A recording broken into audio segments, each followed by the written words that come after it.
D'ailleurs, on parle depuis le début de cet épisode de réchauffement climatique et puis à chaque fois, je pense à ce concept qui m'avait fait tilt en fait, hein, tout simplement, qui est le triangle de l'inaction.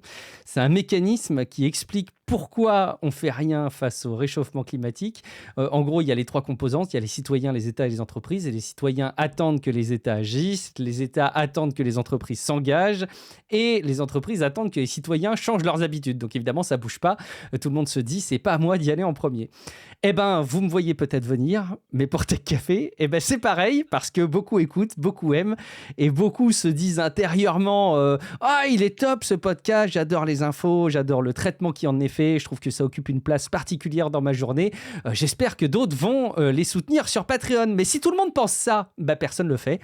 Et bon, évidemment, vous êtes déjà nombreuses et nombreux à nous soutenir. Vous êtes d'ailleurs pratiquement 400. Alors, on a baissé notre palier, on s'approchait des 400 soutiens et on a rebaissé, on n'arrive pas à l'atteindre, hein. On est à 395 au moment où on enregistre cet épisode et pourtant ce serait non seulement un message fort mais aussi une vraie bouffée d'oxygène pour la production du podcast. En rejoignant le club Tech Café sur patreon.com/techcafé, vous accédez à un flux privé sans la pub, les épisodes quelques jours en avant-première selon les formats d'épisodes et puis des bonus exclusifs et surtout le pouvoir de faire perdurer ce podcast. Vous avez deux options, soutenir Tech Café dès maintenant sur patreon.com/techcafé ou de vous poser un petit rappel là dans Notes, dans Todoist, dans votre calendrier, dans Rappel sur iOS, ce que vous voulez, mais vraiment tout de suite. Hein. Il faut me faire la promesse que vous mettez ce rappel tout de suite pour soutenir Tech Café sur patreon.com/techcafé. Vous écoutez Tech Café, votre rendez-vous sur l'actualité des nouvelles technologies. Nous sommes le 1er juillet 2025 et c'est l'épisode 418. Je suis Guillaume Vendée, podcasteur technophile enthousiaste et je ne suis pas seul. Il est à la tech ce que le ventilateur en pleine nuit est à une chambre sous les toits, ce que le sorbet citron est à une terrasse brûlante et ce que le plongeon dans une piscine est à un après-midi à 38 degrés. C'est Guillaume Poggiaspala. Salut Guillaume, comment vas-tu ? Eh ben, très bien, donc je suis rafraîchissant, mais pas suffisant pour changer fondamentalement la situation, on doit dire. Oui, oui, mais quand même, tu fais du bien, sache-le. Voilà, c'est ce qu'il faut retenir, c'est que tu fais du bien. Merci beaucoup à celles et ceux qui ont accepté de nous soutenir sur Patreon. Chantal, Mighty Geek, FX et Valérie Gerfaux. D'ailleurs, au passage, c'est Chantal qui a rajouté un petit commentaire sur Patreon. Elle a dit qu'elle a apprécié notamment l'épisode d'usage et elle a dit que c'est ce qui lui a donné l'envie de s'abonner. Ça l'a fait basculer. Ça devait faire un petit moment qu'elle y songeait. Et voilà, ça a achevé de la convaincre. Donc, merci beaucoup à toi, Chantal. Merci beaucoup aussi à vous qui contribuez à la notoriété du podcast avec Apple Podcast, Podcast Addict. N'hésitez pas à déposer des avis, évidemment. Et puis, vous pouvez, je vous le rappelle, retrouver l'intégralité des épisodes de Tech Café et toutes les notes sur techcafé.fr. Il y a vraiment tout qui est disponible, même les épisodes qui ne sont plus disponibles dans le flux, parce qu'en fait, on a un podcast qui est tellement vieux maintenant. On est tellement vieux, Guillaume. Voilà, on a un podcast trop ancien et en Remarquez, fait, on commence à être limité par la taille des flux de podcasts. Mais par contre, tous les épisodes sont dispo sur techcafé.fr, pas forcément dans votre app de podcast. Bon, il y en a quand même plusieurs centaines, voire un millier, donc il y a de quoi faire. Et puis, depuis la semaine dernière, je diffuse aussi alors une newsletter le dimanche matin, mais évidemment, comme ma promesse était de l'envoyer le dimanche matin et que je l'ai envoyé finalement le samedi matin, j'ai eu un peu honte. Bon, vraiment, désormais, l'objectif, c'est que ça parte le dimanche matin. Le but, c'est vraiment d'avoir des résumés assez synthétiques des épisodes et puis quelques infos privilégiées quand ça a sa place. Alors donc voilà, j'ai eu un souci dans la programmation, mais ça va s'arranger. N'hésitez pas à vous inscrire sur techcafé.fr. Et puis, bien évidemment, rendez-vous sur Discord pour discuter entre vous et avec nous de plein de sujets, de tech évidemment, mais de plein d'autres sujets autour de la politique, même des livres, des séries. Plus spécifiquement, il y a un forum Apple pour les fanboys dont je fais partie. Et puis, c'est génial parce qu'on a des interactions grâce à vous. Et ça fait plaisir. Et d'ailleurs, il y a MacGreg4000 qui a pris la parole sur Discord. Tu as retenu un petit peu sa prise de parole, Guillaume. oui, alors Mac Greg, pardon. MacGreg 4000 nous pose une question un peu provocatrice, mais qui est finalement assez amusante en fait. J'ai voulu tester la blague un peu jusqu'au bout, quoi. Donc il veut comparer finalement la productivité égale, enfin, bon, c'est moi qui dis la productivité égale, la consommation d'un humain et d'une IA. Et il se demande si finalement un humain ne serait pas aussi consommateur d'énergie voilà, qu'une IA à boulot équivalent. Alors c'est assez marrant parce que ça renvoie à l'impact écologique des humains, parce qu'évidemment il est loin d'être négligeable, hein, mais quantitativement, qu'en est-il Ouais, c'est une question qui est super dure C'est évidemment. difficile. Alors, donc j'ai essayé de faire ça semi-sérieux. C'est pas évident de prendre en compte, hein, mais bon alors on va se faire pour le fun une estimation au doigt mouillé. OK. Après tout, Sam Altman nous a donné une consommation pour son GPT, hein, ça serait de Ouais. 0,3 Wh par requête. Donc si on part de là, ça donnerait quoi à la louche? Mmh. Alors si on estime qu'une IA actuelle pourrait avoir la même productivité qu'un humain pendant le même temps, ce qui est déjà très approximatif, parce que parfois elles sont beaucoup plus rapides, parfois elles sont beaucoup plus lentes, parfois elles sont juste connes et donc il faut passer 2 fois le temps à les relire ou les débugger, bon. C'est vrai, Mais bon, ça rajoute du admettons, temps parfois. un employé IA par jour, donc à partir de machin, ce qu'a dit Sam Altman là, machin, c'est 8 heures de boulot à 0,3 Wh par Mmh. requête et disons qu'il en envoie un max, disons qu'il en envoie une chaque seconde pour faire Ouh large et là, simplifier au OK. passage le calcul. Donc ça ferait, 28 800 secondes, hein, donc ça ferait en gros, 8640 Wh, donc à peu près OK. 9 kWh par jour. Bon, D'accord. et un humain alors il consomme combien par jour? Bah, si on En considère tant qu'il que met biologique, en tant qu'humain biologique en viande ou si on prend en compte ces outils? alors, justement, moi, j'ai pour le là, je considère que l'humain, que OK. l'humain.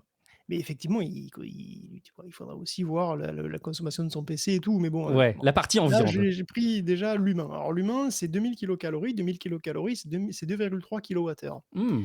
Donc rien qu'en bouffe, c'est 2,3 kWh. Après, en France, en moyenne, chaque personne consomme à peu près 6 kWh d'électricité, d'après Engie. Donc OK. bon, alors, c'est pour le foyer, mais enfin bon, on va Ouais. dire que Mmh. c'est aussi pour le boulot, enfin, tu vois? Mmh. Donc à la limite, voilà, donc ça, Pour c'est ce qui exister, consomme en quoi. énergie électrique. Mmh. Donc on est déjà à 8,3 kWh Mmh. et après il y a les transports. Et alors les transports, c'est pas facile à évaluer, ça dépend beaucoup des gens, mais enfin bon, d'après le journal du Net 2008, un Français consomme 2,26 litres d'essence par jour et avec un litre d'essence, un moteur produit entre 2 et 4 kWh selon le rendement du moteur, hein. Donc par jour, pour le transport, à la louche, on va dire 5 kWh, quoi.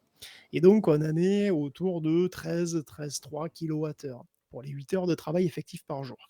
Sachant qu'ils consomment ça, même quand ils bossent pas, hein, ces Mmh. feignasses. Bon, alors qu'une IA ne consomme à peu près que 9 kWh. Et bon, alors là, par contre, après, évidemment, il faudra compter les externalités parce que, Mmh. construire les voitures, qu'il conduit, construire les maisons dans lesquelles il habite, tout ce qu'il y a dedans, et puis, faire pousser les légumes qu'il bouffe et faire pousser les cochons qu'il mange aussi, hein, Ça fait voilà, pour beaucoup nourrir de la bête. dépendance et Ça d'interdépendance, fait ouais. voilà, ça fait énormément d'énergie et de ressources, donc c'est la consommation indirecte de l'humain de base, et c'est quand même des externalités qu'il faudra prendre en compte. Mais là, par contre, ça devient vraiment très, très difficile et surtout qu'il faudra aussi prendre en compte les externalités des serveurs parce que les Mmh. serveurs, faut les C'est vrai, construire. bien sûr. Mmh. On consomme de l'électricité, oui, mais bon, ils ont une consommation indirecte très importante aussi, hein, en plein de choses. Donc bon, j'avais prévenu que ce serait pas facile et que ça allait être, vraiment, au doigt mouillé. Mais disons qu'en se limitant à la consommation directe sur 8 heures, on a avantage IA et en plus, elles peuvent travailler 24 heures sur 24. Donc ça veut dire qu'elles peuvent être 3 fois plus productives qu'un humain en consommant du coup 27 kWh contre 40 kWh pour 3 humains. Donc les IA sont en train de ruiner la planète ou est-ce que c'est les humains qui sont en train de ruiner la planète? Alors je pose ça de manière purement rhétorique, hein, comme Bien sûr. question évidemment. Mais pour sauver la planète, est-ce qu'il faut arrêter les IA ou est-ce qu'il faut mettre des capotes? Sachant qu'on n'a pas compté le fait qu'un humain fait caca partout, tous les jours aussi, hein, attention, et puis qu'il respire du CO2 directement, voilà, Ouais, les IA consomment de l'eau aussi, c'est vrai, mais nous aussi, 2 à 3 litres par jour et puis après on fait pipi et ça sent pas bon, bon. ouais, Et puis il faut nous climatiser la tête, à ouais. nous aussi, comme aux IA, pareil, surtout en ce moment. Surtout en ce moment. De toute façon, ces questions sont purement théoriques, hein, parce que de toute façon, on va avoir le pire de tous les scénarios. C'est-à-dire qu'on aura beaucoup, beaucoup d'IA et toujours plus d'humains, à la Oui, fois. c'est Comme vrai. ça, au moins, on n'a pas à faire de calculs compliqués. Au moins, comme ça, on sait que c'est foutu. La question, elle n'est pas vite répondue, mais c'était intéressant de se prêter à l'exercice, effectivement, et d'arriver à comparer un petit peu l'énergie consommée. Donc, merci beaucoup à toi, en tout cas, MacGreg 4000, d'avoir contribué à aborder ce sujet. Tu n'étais pas le seul, d'ailleurs, hein, dans cette discussion, mais c'est hyper intéressant. Un petit mot juste avant qu'on aborde les news de cet épisode, et vous allez voir, on va parler justement de chaleur, on va parler de temps de travail en lien avec le développement des intelligences artificielles. On a plein de ces beaux sujets qu'on va pouvoir dérouler ensemble. Juste avant, pour dire, c'est le dernier épisode de la saison. Vous savez, hein, traditionnellement, j'ai tendance à composer une saison de Tech Café du début du mois de septembre, en tout cas fin mois d'août, jusqu'à la fin juin, début juillet, un peu comme les années scolaires finalement.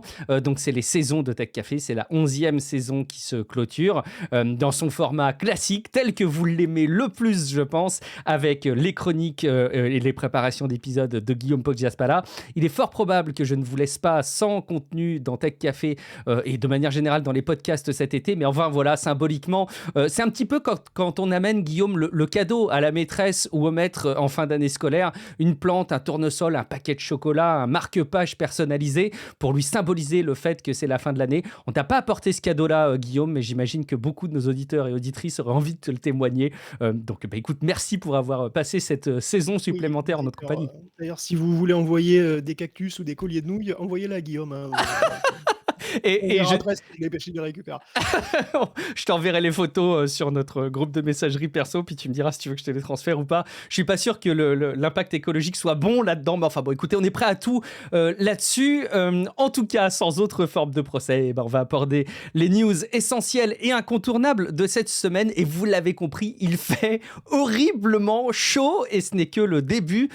Justement, on peut faire le point sur la manière dont l'humanité crée sa précieuse énergie. Et il semble bien, Guillaume, que le renouvelable progresse, même si tout n'est pas encore vert, très loin de là. Ben oui, voilà. Vous avez chaud, vous êtes en train de vous transformer en yakitori? Eh ben, écoutez, oui, enfin, si vous écoutez la semaine de la parution, vous avez sans doute très, très chaud et il va falloir vous y habituer parce que alors je vais essayer de dire ça le plus gentiment et de la manière la plus subtile et élégante possible, mais disons que bon, les objectifs de la COP 21 de Paris se sont fait sodomiser à sec et ça va continuer à saigner. On est à plus 1,5 degré, c'est acté. En Europe, l'Europe de l'Ouest se réchauffe beaucoup plus vite que ce qu'on croyait, on est à plus de 2 degrés déjà. Et donc nos émissions de CO2 là-dessus, eh ben, elles ont encore augmenté de 1 cette année. Voilà, donc autant vous dire que la neutralité carbone, je ne mettrai pas ma main à couper que je la verrai de mon vivant. Donc Mm. votre appartement qui se transforme en cuit-vapeur, il va falloir s'y habituer. Et pourtant, il y a des quasi bonnes nouvelles dans le rapport, hein. Le solaire et l'éolien, alors c'est les sources d'énergie dont, le rôle s'accroît au le plus vite. Alors c'est 16 en combiné et la Chine est largement leader, quoi. Donc voilà, donc la Chine est largement leader sur l'éolien et je vais y arriver, Les l'éolien et renouvelables. le solaire, voilà. Voilà.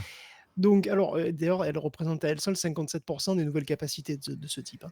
Le souci, c'est que en fait, la demande en énergie mondiale a atteint un nouveau record avec une hausse de 2 et une hausse de 4 pour l'électricité seule. La demande pour l'électricité croît plus vite que toutes les autres d'ailleurs, hein. Il y a énormément de disparités. Donc le monde voit arriver toujours plus d'énergies renouvelables, c'est vrai, mais les pays font ça en ordre totalement dispersé. Donc il n'y a pas vraiment de transition en fait, c'est le total bordel. C'est le renouvelable qui arrive, en fait, il sert à combler des besoins nouveaux et il remplace pas le fossile. Le fossile est toujours là et ça continue. La demande pour les combustibles fossiles a augmenté d'un peu plus d'1 avec d'énormes divergences géographiques. Dans les pays de l'OCDE, la demande en pétrole brut reste stable, voire en léger déclin. Les pays de l'OCDE, c'est les pays riches en gros, hein, l'Europe, les États-Unis, le Canada, le Mexique, le Japon, etc. Et hors OCDE, la demande augmente, sauf en Chine où elle baisse de 2,2%. Par contre, le gaz, lui, bah, il a un gros regain de popularité, hein, 2,5% de hausse. Et la demande indienne pour le charbon augmente de 4%. Ce qui est astronomique, hein, parce que enfin, je veux dire, la demande indienne pour le charbon, elle,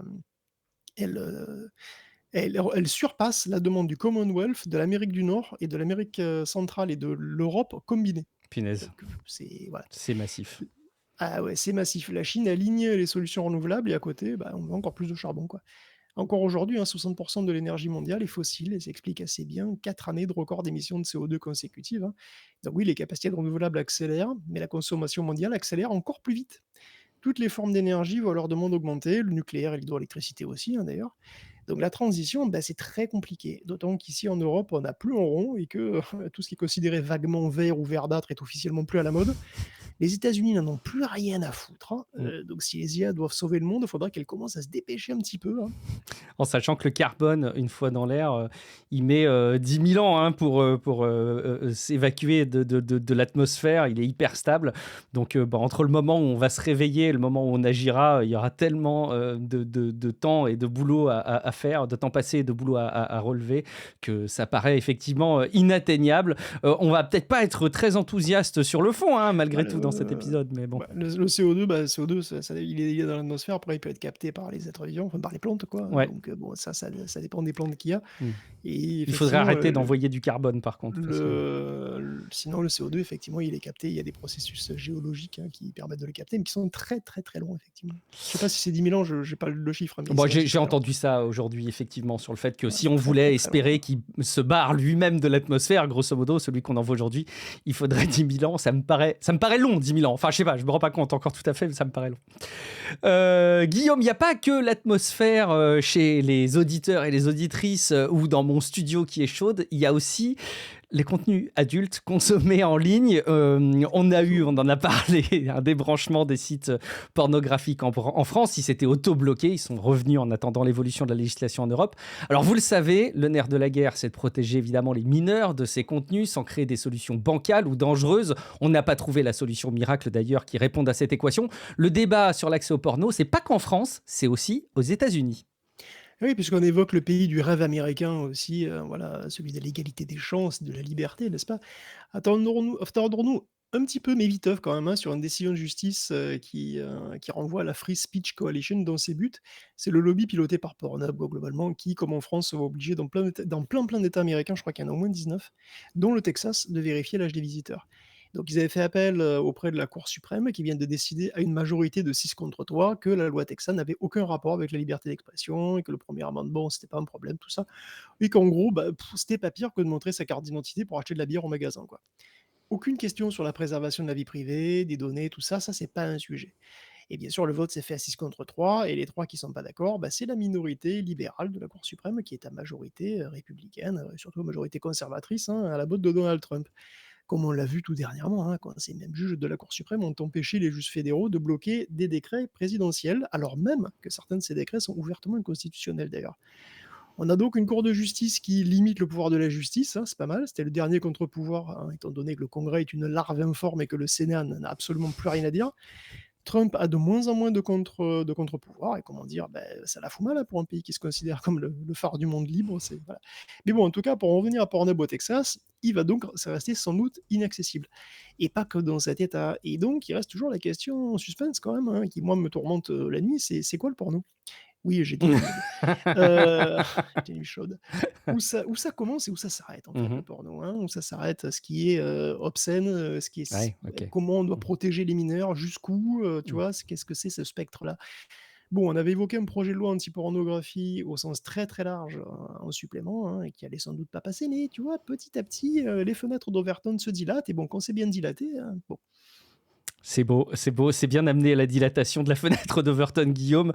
Et puis, bah, de toute façon, on va rester aux États-Unis parce que pendant qu'on y est dans ce phare du monde libre, on va en profiter pour parler du smartphone qui était promis comme étant le premier à être fabriqué aux États-Unis, le Trump Phone, une sacrée promesse hein, sur laquelle on avait déjà relayé un paquet de réserves. Il semblerait plutôt que ce soit un smartphone chinois déguisé. Il y a du nouveau, Guillaume. Oui, bah, j'ai trouvé ça même assez curieux d'ailleurs, hein, parce que Trump, et toute sa clique, hein, ils montent comme des arracheurs de dents en permanence. Mm. Tiens d'ailleurs, est-ce que c'est pas une expression désuète Mais ça? bien sûr, Mais bien bien sûr, sûr! bien sûr. Alors, Et d'où oui! ça vient, menteur comme Bon, un bah, archer blanc? en fait, elle est pas très elle est assez explicite, hein, parce que c'est un truc assez ancien, comme la pratique des arracheurs de dents. Les arracheurs de dents, c'est les premiers dentistes en quelque sorte, hein, qui arrachaient les dents aux gens dans la rue et qui leur disaient: «Non, mais ça fait pas mal, t'inquiète, ça fait pas mal». D'ailleurs, tu entends les cris? Non, bah, non, tu les entends pas parce qu'en général, ils mettaient de la musique super forte autour pour couvrir les cris des autres victimes. Malin, malin, Et du oui, hard rock, malin. pratique. Et le mensonge des arracheurs de dents, ça existait déjà au moins depuis le XVIe siècle. On a des textes qui en Ah, attestent. Et bon, Trump étant menteur professionnel, hein, à ce niveau-là, moi, je suis assez surpris qu'ils aient finalement arrêté d'affirmer que le Trump Phone était ouais, fabriqué aux États-Unis. ouais, Parce qu'ils ont arrêté, quoi. Alors ouais. évidemment, c'était pas crédible, hein, c'était même facilement vérifiable. Mais je veux dire, comme les migrants qui mangent des chiens, Mm. ça a jamais été démenti. Enfin bon. Est-ce que ça a posé le moindre problème les migrants? Non, bon, bah, voilà. Mais là, non, ils ont remplacé, donc fait aux États-Unis, hein, pour le Trump Phone, par un bullshit d'une banalité pathétique, hein, puisque je cite: «C'est conçu avec les valeurs américaines à l'esprit». qui sont quoi? Je sais pas, les valeurs américaines, c'est quoi en fait? C'est Le travail, phare de la famille, liberté, tu le disais? ouais, non, ouais, mais les valeurs, c'est quoi? C'est travail, famille, steak, Ah! steak et SUV, je sais Ah pas, mais ça oui, ça marche, ouais. il y a aussi, venu à la vie aux États-Unis. Bon, il est pas seul, hein, à être venu à la vie aux États-Unis, mais en tout cas, ça les empêchera pas certains gamins qui sont venus à la vie aux États-Unis de se faire virer par executive order, mais bon, je Mmh. et pour finir, il y a des mains américaines derrière chaque appareil, ce qui est même pas si clair parce que je pense qu'il y a pas mal de livreurs qui sont des Mexicains terrorisés d'ailleurs. Ah oui. Enfin Mmh bon, de mh. toute façon, je sais pas si, le T1 donc va concurrencer l'iPhone. Revendez pas vos actions Apple tout de suite. Par contre, un bon plan peut-être, c'est de parier sur les montres, Mmh les Fitbit et compagnie. mh. Parce qu'RFK Junior, il a une manière bien à lui de rendre les États-Unis en bonne santé. Encore, il vient carrément d'annoncer que les wearables, joueraient un rôle clé dans leur mission de remettre les États-Unis en bonne santé, encore. Et il a ajouté que dans l'idéal, tous les Américains devraient en avoir un d'ici 4 ans. Alors déjà, il parlerait pas autrement s'il avait des actions chez Apple, Samsung ou Xiaomi parce que ce genre de propos, ça va faire plaisir à beaucoup de monde quand même, hein. C'est quand même un cadeau fantastique, pour tous les fabricants. Surtout si ça se double d'autre chose que du déclaratif, parce que là, bon, le truc, il parle, mais est-ce qu'il y aura une obligation quelconque? Ou est-ce qu'il y aura un bonus si on emporte, ou un malus si on n'emporte pas? Je suis curieux de voir ça. Je suis encore plus curieux de voir si Trump va sortir la Trump Watch, du Ah coup, parce que évidemment. ce serait un coup de maître, ce serait mais tellement magnifique. Déjà que le mec nominé par Kennedy, et donc par RFK là, c'est Casey Means, qui est lui-même cofondateur d'une boîte qui commercialise des trackers portables pour la glycémie. Étonnant. Alors OK, si Comme vous avez par un souci hasard. si vous avez un souci de santé particulier, que votre appareil peut détecter un signal en lien avec le souci, c'est peut-être utile. Mmh. Mais si vous avez rien, eh beh, hormis dans le fait que la précision de ces capteurs est souvent à prendre avec des pincettes, hein, il y a une étude qui montre que porter des objets connectés qui surveillent le rythme cardiaque peut rendre anxieux. Ces technologies peuvent être une charge mentale en réalité pour une personne en bonne santé. Mmh. Sans côté que porter un bracelet en plastique 100% du temps, c'est pas forcément idéal, hein, pour les polluants, mais bon. Et tous ces appareils, surtout, récoltent énormément de données sur vous, qu'ils envoient tous systématiquement sur des serveurs et qu'en général, vous maîtrisez que dalle. Bref, demander que tout un pays porte un machin connecté, perso, ça me paraît très problématique, mais c'est peut-être juste moi. Je me suis replongé, dans la théorie des miasmes, hein, que soutient, ce monsieur là, Robert Kennedy, Junior. C'est quoi? C'est l'équivalent du ministre de la santé aux États-Unis? Enfin, je sais pas, C'est ça, mais c'est bah, un ouais, ouais, ouais. en tout cas, je re-regardais ça avec un peu d'effarement quand même, les théories, qui visent à dire la théorie des miasmes, c'est quand même le truc qui a perduré longtemps, hein, dans l'échelle de Au l'humanité, de Moyen Âge, l'Antiquité oui. jusqu'au 19e Ouais, siècle. ouais. Alors, et je rappelle, hein, l'idée, c'est de partir du principe que si on est enrhumé, c'est pas des microbes, c'est parce qu'une partie de l'air est viciée par des trucs qui sont pourris, quoi. Enfin, genre des cadavres en décomposition, des trucs comme ça. Et en fait, enfin, quand on sait comment ça marche, ça paraît ridicule. Mais j'imagine qu'à l'époque, pendant longtemps, tant qu'il n'y avait pas de contre-information et de contre-preuves, ça pouvait marcher. Maintenant, on sait quand même comment ça marche. Ça a été largement décortiqué. Donc, j'arrive pas à comprendre que ça puisse avoir son retour. Au passage, sur le Trump Phone, Guillaume, je sais pas si tu as vu. Il y a une vidéo d'un youtubeur américain, la Stenson Doggett. Il parle spécifiquement du forfait, lui, du forfait mobile, Trump Mobile. Je sais pas si tu l'as vu. Par contre, Non, j'ai pas vu. c'est très drôle. En fait, il fait un suivi jour après jour de l'activation de sa ligne auprès de Trump Mobile. Alors, c'est toujours facile, hein, de se moquer d'un nouveau service comme ça qui se lance et puis de faire partie des early adopters. Donc, forcément, tu rencontres des bugs et tout. Enfin, il galère, mais vraiment, c'est ahurissant de dire qu'il confie le fait de transférer sa ligne mobile existante, son numéro de téléphone, avec la portabilité auprès de Trump Mobile et qui est aussi peu d'infos, tout est bloqué pendant des jours et au final, en plus, il perd son numéro. C'est-à-dire qu'ils n'ont même pas été capables de lui faire sa portabilité.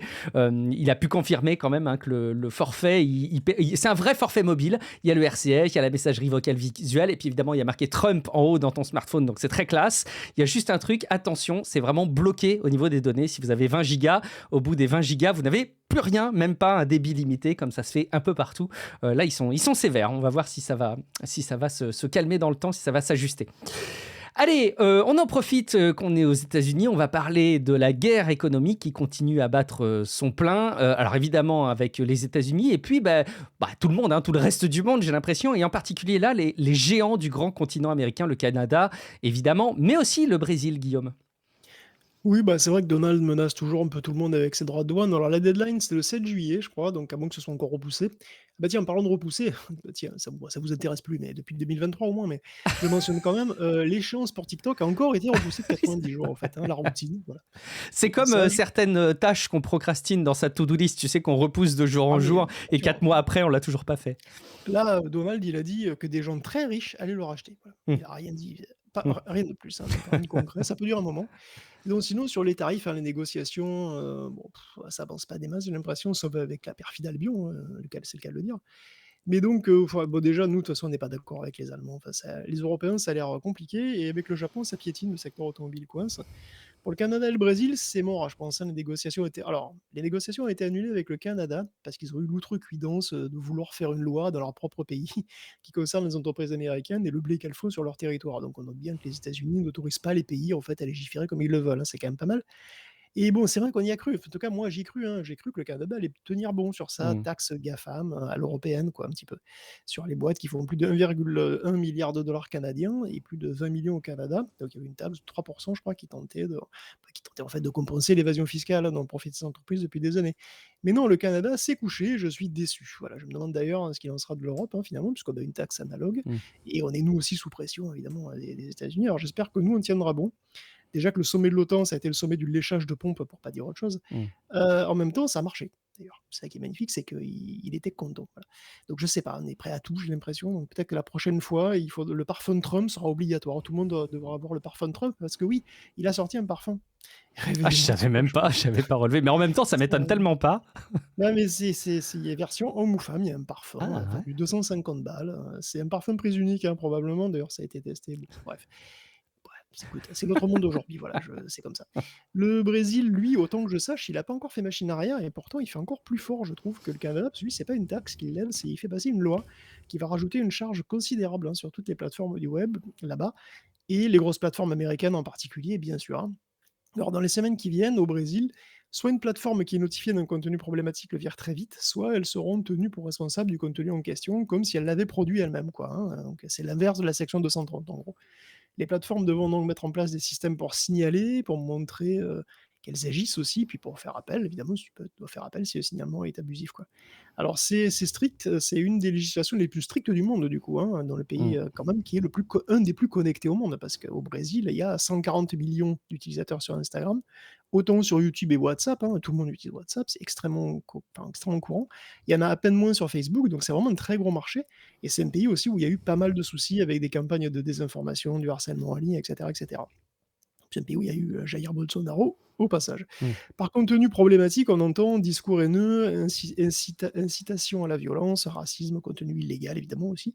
Alors ça implique les deepfakes d'ailleurs, enfin les deepfakes en font partie. Auparavant, une plateforme, pouvait être tenue pour responsable de ce qu'elle héberge, si elle ne virait pas le contenu après qu'un tribunal lui ait ordonné. Aujourd'hui, il y a plus besoin de tribunaux, quoi. La justice, n'a plus vraiment à s'en mêler, il va falloir être très réactif et transparent aussi, quoi. Donc on rapporte ici énormément de soucis, de modération, hein, sur les plateformes comme X ou Facebook, depuis des années. Alors évidemment, les pousser à faire mieux et même, voilà, ou juste appliquer les règles qu'elles se sont elles-mêmes données, en fait, c'est pas forcément une mauvaise idée, quoi. Ouais. Après, il y a aussi, toujours les mêmes un petit peu soucis, comme on en avait parlé aussi pour le Take It Down Act américain. Il y a toujours le danger des abus, quoi, hein, les gens qui abusent pour la propre fin, de cette loi. Il y a plateformes qui, du coup, s'autocensurent à l'excès pour pas prendre de risques. Mmh. C'est un problème très délicat, donc on va voir d'ici quelques semaines, on verra bien ce que ça va donner, hein, ça pourrait être, très intéressant. Bon après ce qui est sûr, c'est que oncle Donald, il va pas apprécier le Brésil. Le Brésil est sévère avec les riri fifi loulou, donc le Donald, donc il a beau caqueter très fort apparemment, les autres pays continuent d'être méchants avec lui, quoi, c'est terrible. Ça va continuer, ça va nous donner du grain à moudre pour le podcast, quelque part, tant mieux sur notre contenu de Tech Café. Mais oui, c'est un équilibre délicat et puis on va continuer parce que, parmi les acteurs, privés qui sont directement visés par, les décisions politiques de grands politiques, mondiales, il y a évidemment Apple. Alors, tout ce que peut faire l'Union européenne concernant les GAFAM peut faire grincer des dents Donald Trump, Trump, mais en réalité, dans le cas d'Apple, c'est assez intéressant. Il semble quand même qu'il y a un consensus au sujet de la distribution des applications, hein. La situation actuelle a pas l'air de satisfaire tout le monde, à part Apple, finalement. Et ils ont été amenés à s'ouvrir beaucoup plus et puis à alléger un petit peu le racket qu'ils organisaient avec l'App Store aux États-Unis. Mais c'est pas encore fini pour eux. En Europe, ils aménagent un peu, hein, Apple, vraiment un peu. Écoutez bien les guillemets, les modalités de distribution, Guillaume. Oui, alors il va remanier encore une fois ses règles App Store, après que la Commission européenne lui ait dit en substance d'arrêter de la prendre pour un jambon, quoi, hein, pour éviter donc encore une énorme prune dans le cadre du DMA.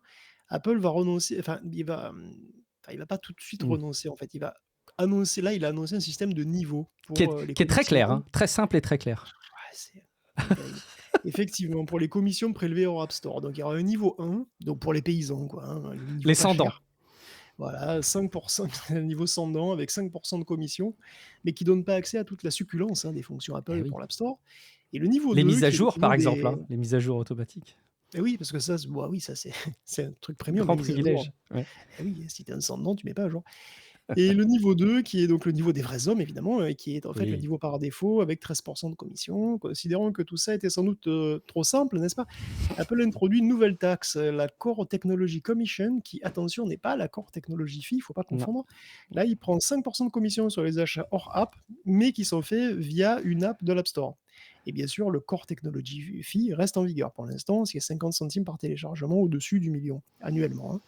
Mais en janvier 2026, ça change. Tout le monde passera au Core Technology Commission, donc il y aura apparemment plus de Core Technology Fee. C'est Est-ce tellement que c'est chiant? incompréhensible, Est-ce que c'est chiant et compliqué? Oui, et c'est voulu, hein, bien entendu. évidemment. Reste à voir si ça apaise les juristes européens, hein. Si c'est le cas, Apple pourra avoir une bonne base pour ce qui pourrait l'attendre dans son pays natal, parce qu'il y a quand même un retour, encore un petit retour de karma. Mm. 5 sénateurs veulent réintroduire une loi qui obligerait Apple à ouvrir leurs machines, donc sideloading, plateforme de paiement externe. Donc c'est 3 démocrates et 2 républicains. Et oui, c'est bipartisan, ils sont même pas en train de s'arracher les yeux, ça fait plaisir à voir. C'est le Open App Market Act, qui est la réplique exacte, du même truc et qui est un projet avorté en 2021 et qui s'adresse aux App Store qui ont plus de 50 000 utilisateurs. Alors je sais que ça a déjà raté, vous allez me dire: «Oui», mais entre-temps l'Europe est passée par là et en fait le contexte est très différent parce que l'Europe est passée par là, mais Epic aussi est passé par là. Tout Mhm. ça a forcé Apple à ouvrir les iPhones et d'ailleurs ça s'est passé, hein, je veux dire, Mm. Apple a ouvert les iPhones et devinez quoi? Ça n'a pas déclenché la troisième guerre mondiale C'est ni vrai, l'apocalypse. c'est important de le souligner. C'est On un aurait pu fou, penser, hein? les iPhones n'ont pas tous explosé sous l'attaque des virus, hein. C'est incroyable, hein, donc voilà, donc enfin, c'est en tout cas, la 3 guerre mondiale n'a pas été déclenchée par Apple, on n'a pas besoin de lui pour ça. Et donc dans ce nouveau contexte, qui sait ce qui pourrait arriver, quoi? Ça va dépendre de l'humeur de Trump du moment, j'imagine, comme un petit peu tout, mais donc il y a une possibilité. Eh ben, on va suivre ça, c'est bien. On n'y comprend rien, hein, à ce système. J'ai essayé de le comprendre, hein, mais c'est vraiment pas évident. Je pense que pour les développeurs, c'est plus simple. Mais bon. Une solution qui est souvent évoquée pour s'affranchir des géants, elle est toute trouvée, en plus ça existe depuis longtemps, c'est de se tourner vers des applications et des systèmes d'exploitation libres.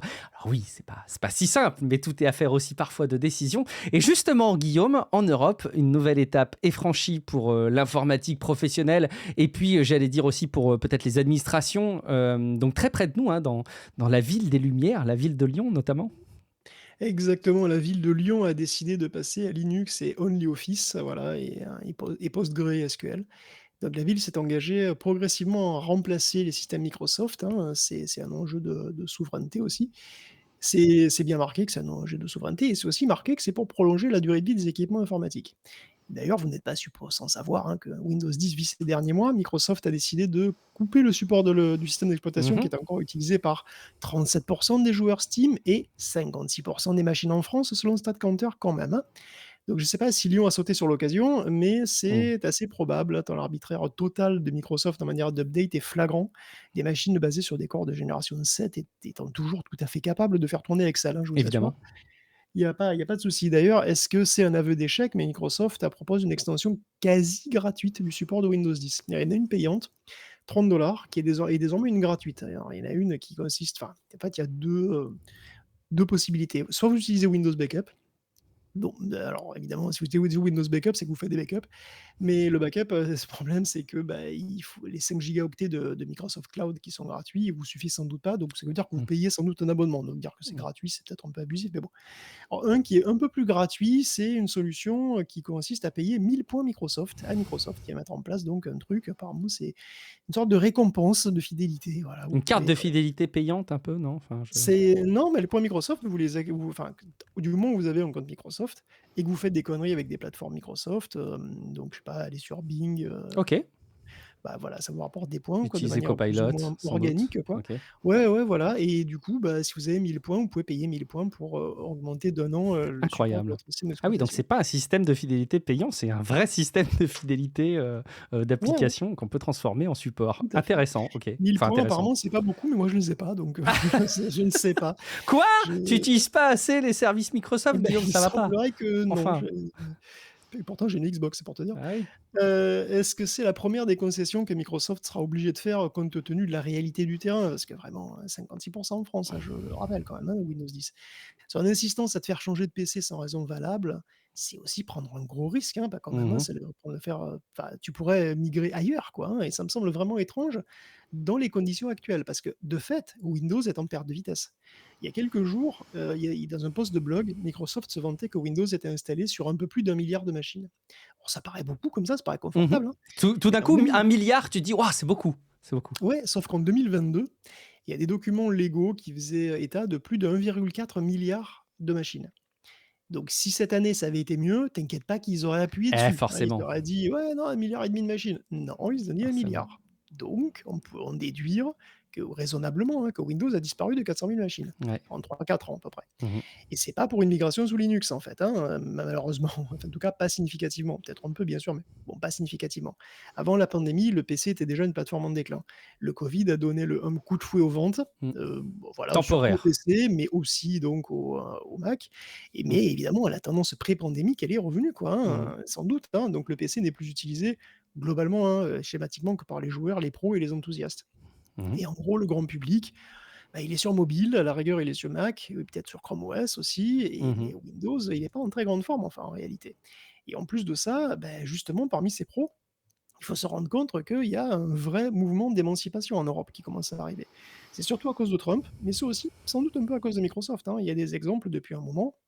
Donc en Allemagne, par exemple, dernièrement, enfin, il y a eu des exemples d'Allemagne, avant, hein, je crois que c'était, il y a 1 ou 2 ans, mais dernièrement, enfin, le ministère danois du numérique a annoncé qu'ils allaient virer Microsoft de leur machine, à coup de Linux et LibreOffice. Juste après que les villes de Copenhague et Aarhus, d'ailleurs, aient fait pareil, un petit peu comme Lyon chez nous, quoi. Donc ça, c'était en juin, donc possible que les discours sur le Groenland de Donald Trump aient joué un rôle d'ailleurs Oui, au ça Danemark, doit à pas mon aider, avis, oui. Mmh. ça a dû fâcher, quoi. Et en mars, d'ailleurs, les Hollandais, appelaient à se débarrasser de Microsoft. L'an dernier, c'était un Land allemand, ouais, c'était l'an dernier, en fait, qui faisait la même chose. OK. Donc il y a un vrai, il y a une vraie tendance. Intéressant de suivre ce mouvement effectivement, qui est aussi beaucoup porté du coup, vous l'avez compris, par, l'Europe et puis alors, bah, pendant qu'on y est en Europe, on peut s'attarder aussi sur l'évolution législative, notamment au Danemark, où il y a là aussi une grande première. Alors OK, ils se sont équipés maintenant d'équipements Linux, mais ils font un peu plus maintenant sur le plan, légal. Ils vont être plus explicite sur la manière dont on peut considérer et agir sur les fausses images et vidéos générées par intelligence artificielle, les fameux deepfakes, Guillaume. Ouais, puisqu'on est, parti vers Copenhague et Aarhus, restons au Danemark pour, là Il y fait encore, frais une en nouvelle plus. loi qui tente de lutter contre la prolifération des deepfakes au sens large, hein, aussi bien audio que vidéo, donc visuel que sonore. En gros, la loi sur le copyright danoise va être modifiée pour inclure ton apparence, voilà, enfin notre apparence à nous tous, donc le visage, la voix. Mmh. Notre représentation digitale sera sous copyright.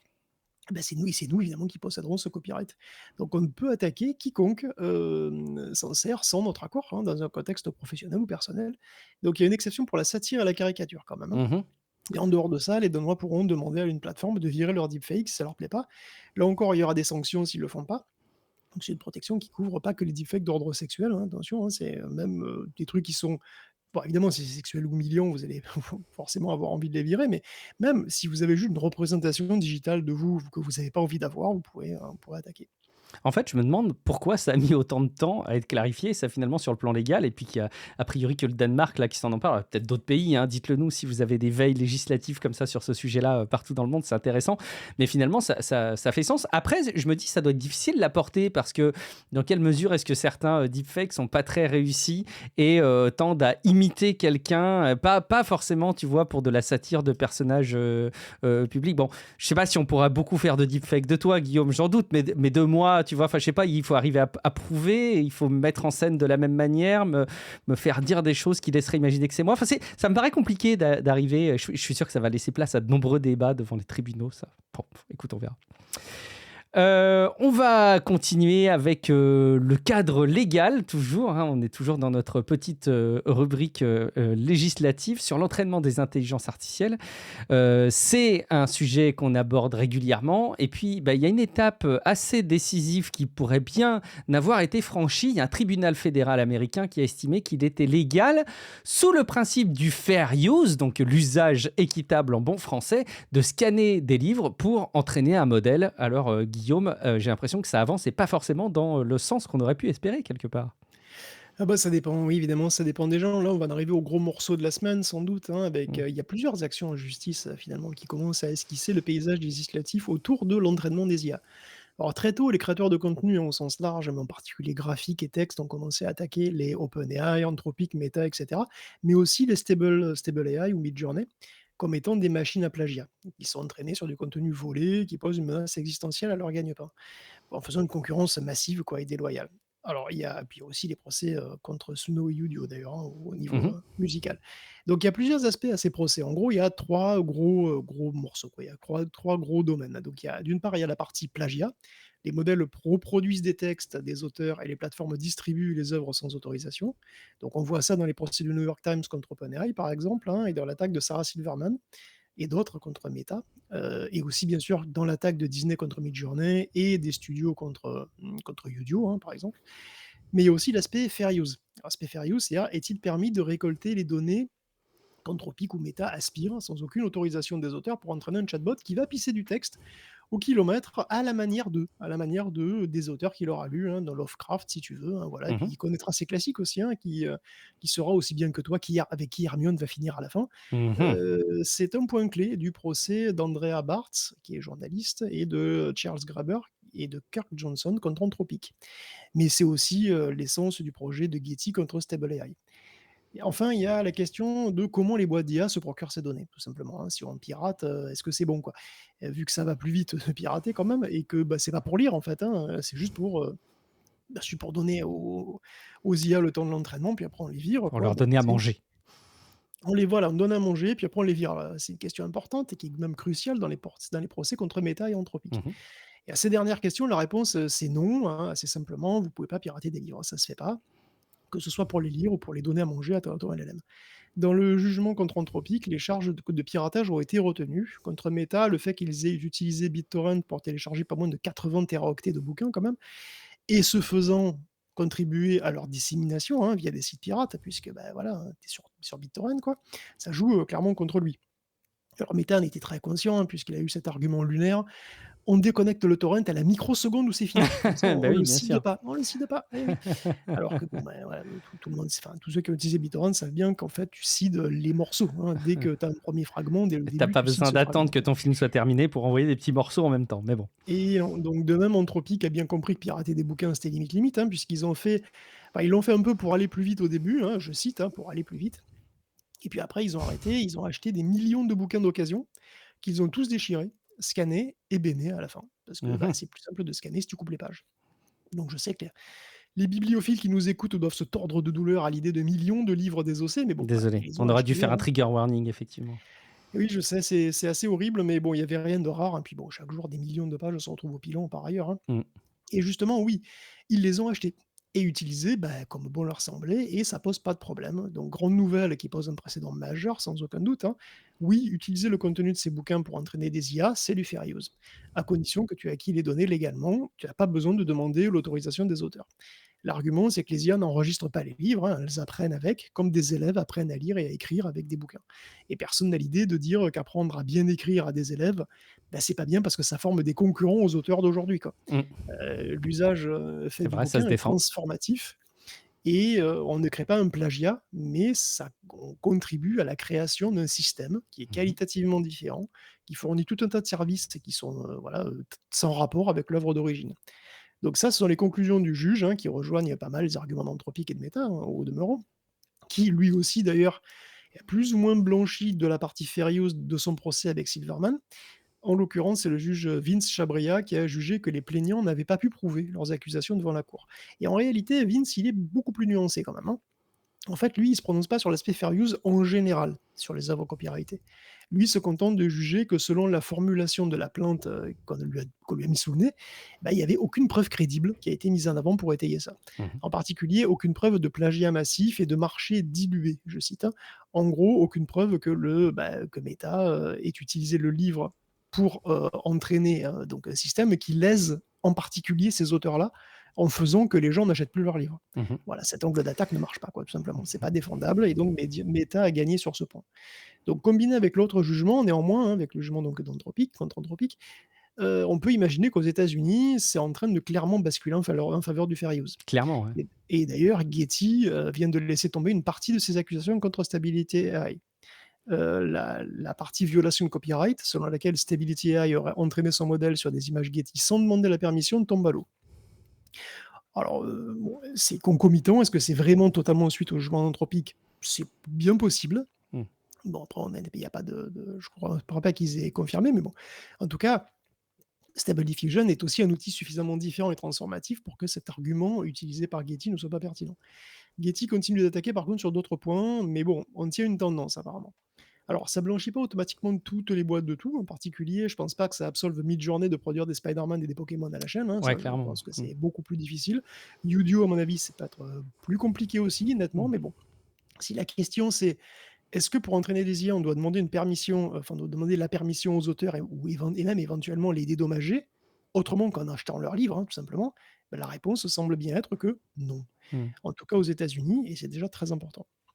Et c'est vrai c'est toujours difficile, enfin, je sais pas ce que tu en penses toi de ton côté à titre perso, mais c'est toujours difficile de suivre ces sujets sans avoir finalement un avis personnel qui soit conforte, soit contredit quelque part les jugements qui sont faits. Bon, on va pas dire que la législation est censée plaire à tout le monde, sinon ça n'existerait pas. Mais c'est vrai que je peux pas me satisfaire que une œuvre et des œuvres soient massivement digérées pour, même si c'est très transformatif, aider un outil à le développer, quoi, enfin aider à développer un outil. En même temps, je pense que c'est le cas de plein de situations et l'inverse non plus ne me satisfait pas complètement. Donc c'est vrai que c'est compliqué quand même à arbitrer ce sujet. Je sais pas si toi, tu as un sentiment personnel. Admettons, Guillaume, là, voilà, on est dans début juillet 2025. Merveilleux, cadeau, il y a un auditeur qui t'a déposé une baguette magique et tu as le droit de mettre en place le cadre que tu veux dans le monde concernant l'entraînement des intelligences artificielles et des œuvres qui sont protégées.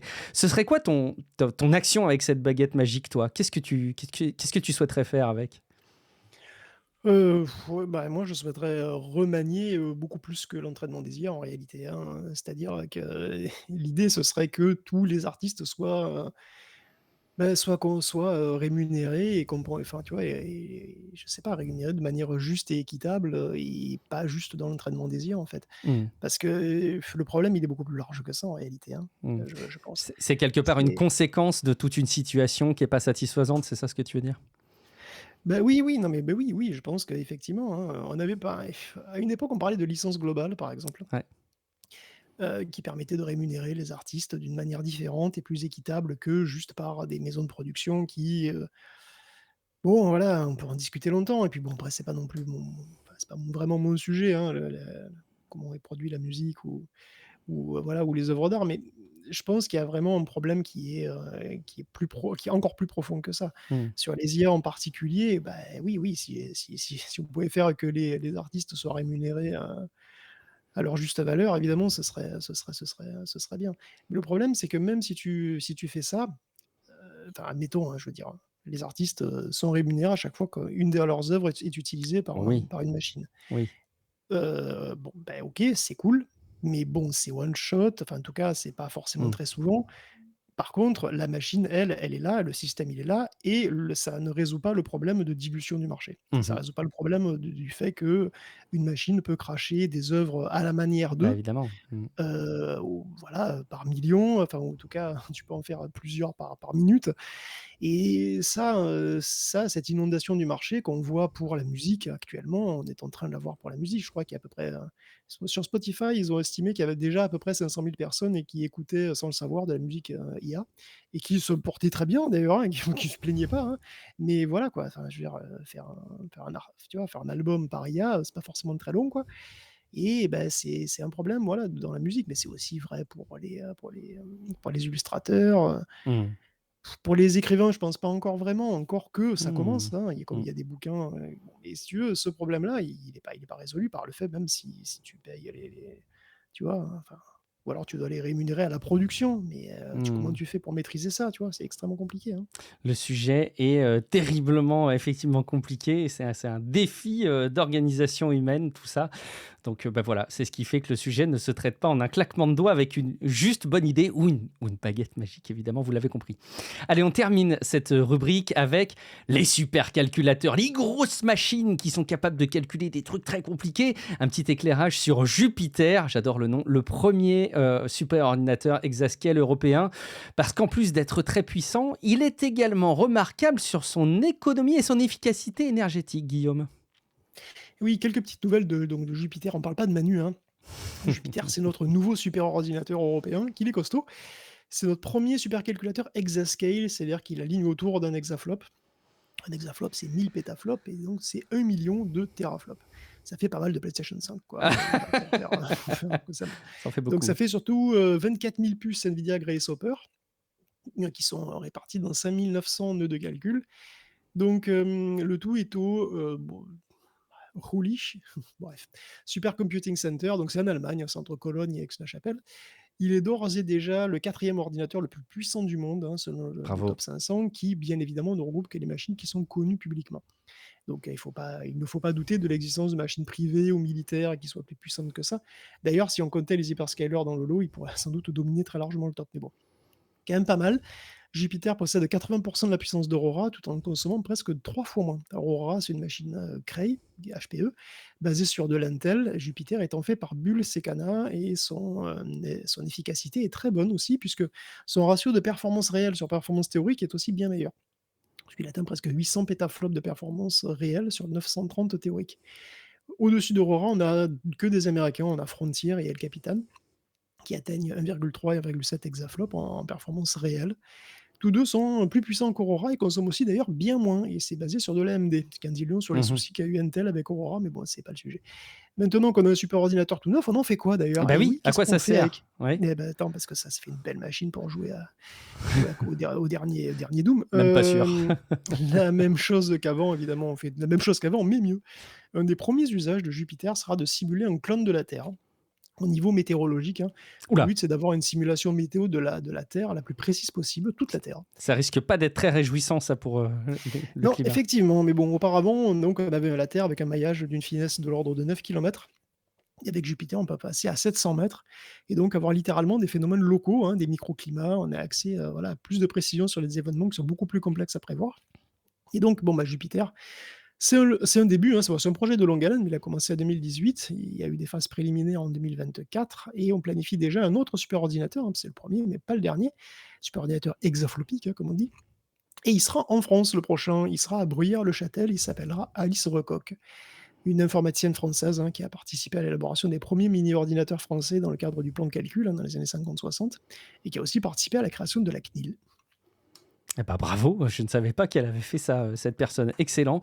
Bravo en tout cas, notamment pour cette, efficacité énergétique. L'enjeu, c'est évidemment, vital, vous le comprenez, pour l'avenir de la planète. C'est d'autant plus facile à dire qu'on en parle depuis le début de l'épisode et qu'on est en pleine canicule. D'ailleurs, on parle depuis le début de cet épisode de réchauffement, climatique et puis à chaque fois, je pense à ce concept qui m'avait fait, tilt en fait, hein, tout simplement, qui est le triangle de l'inaction.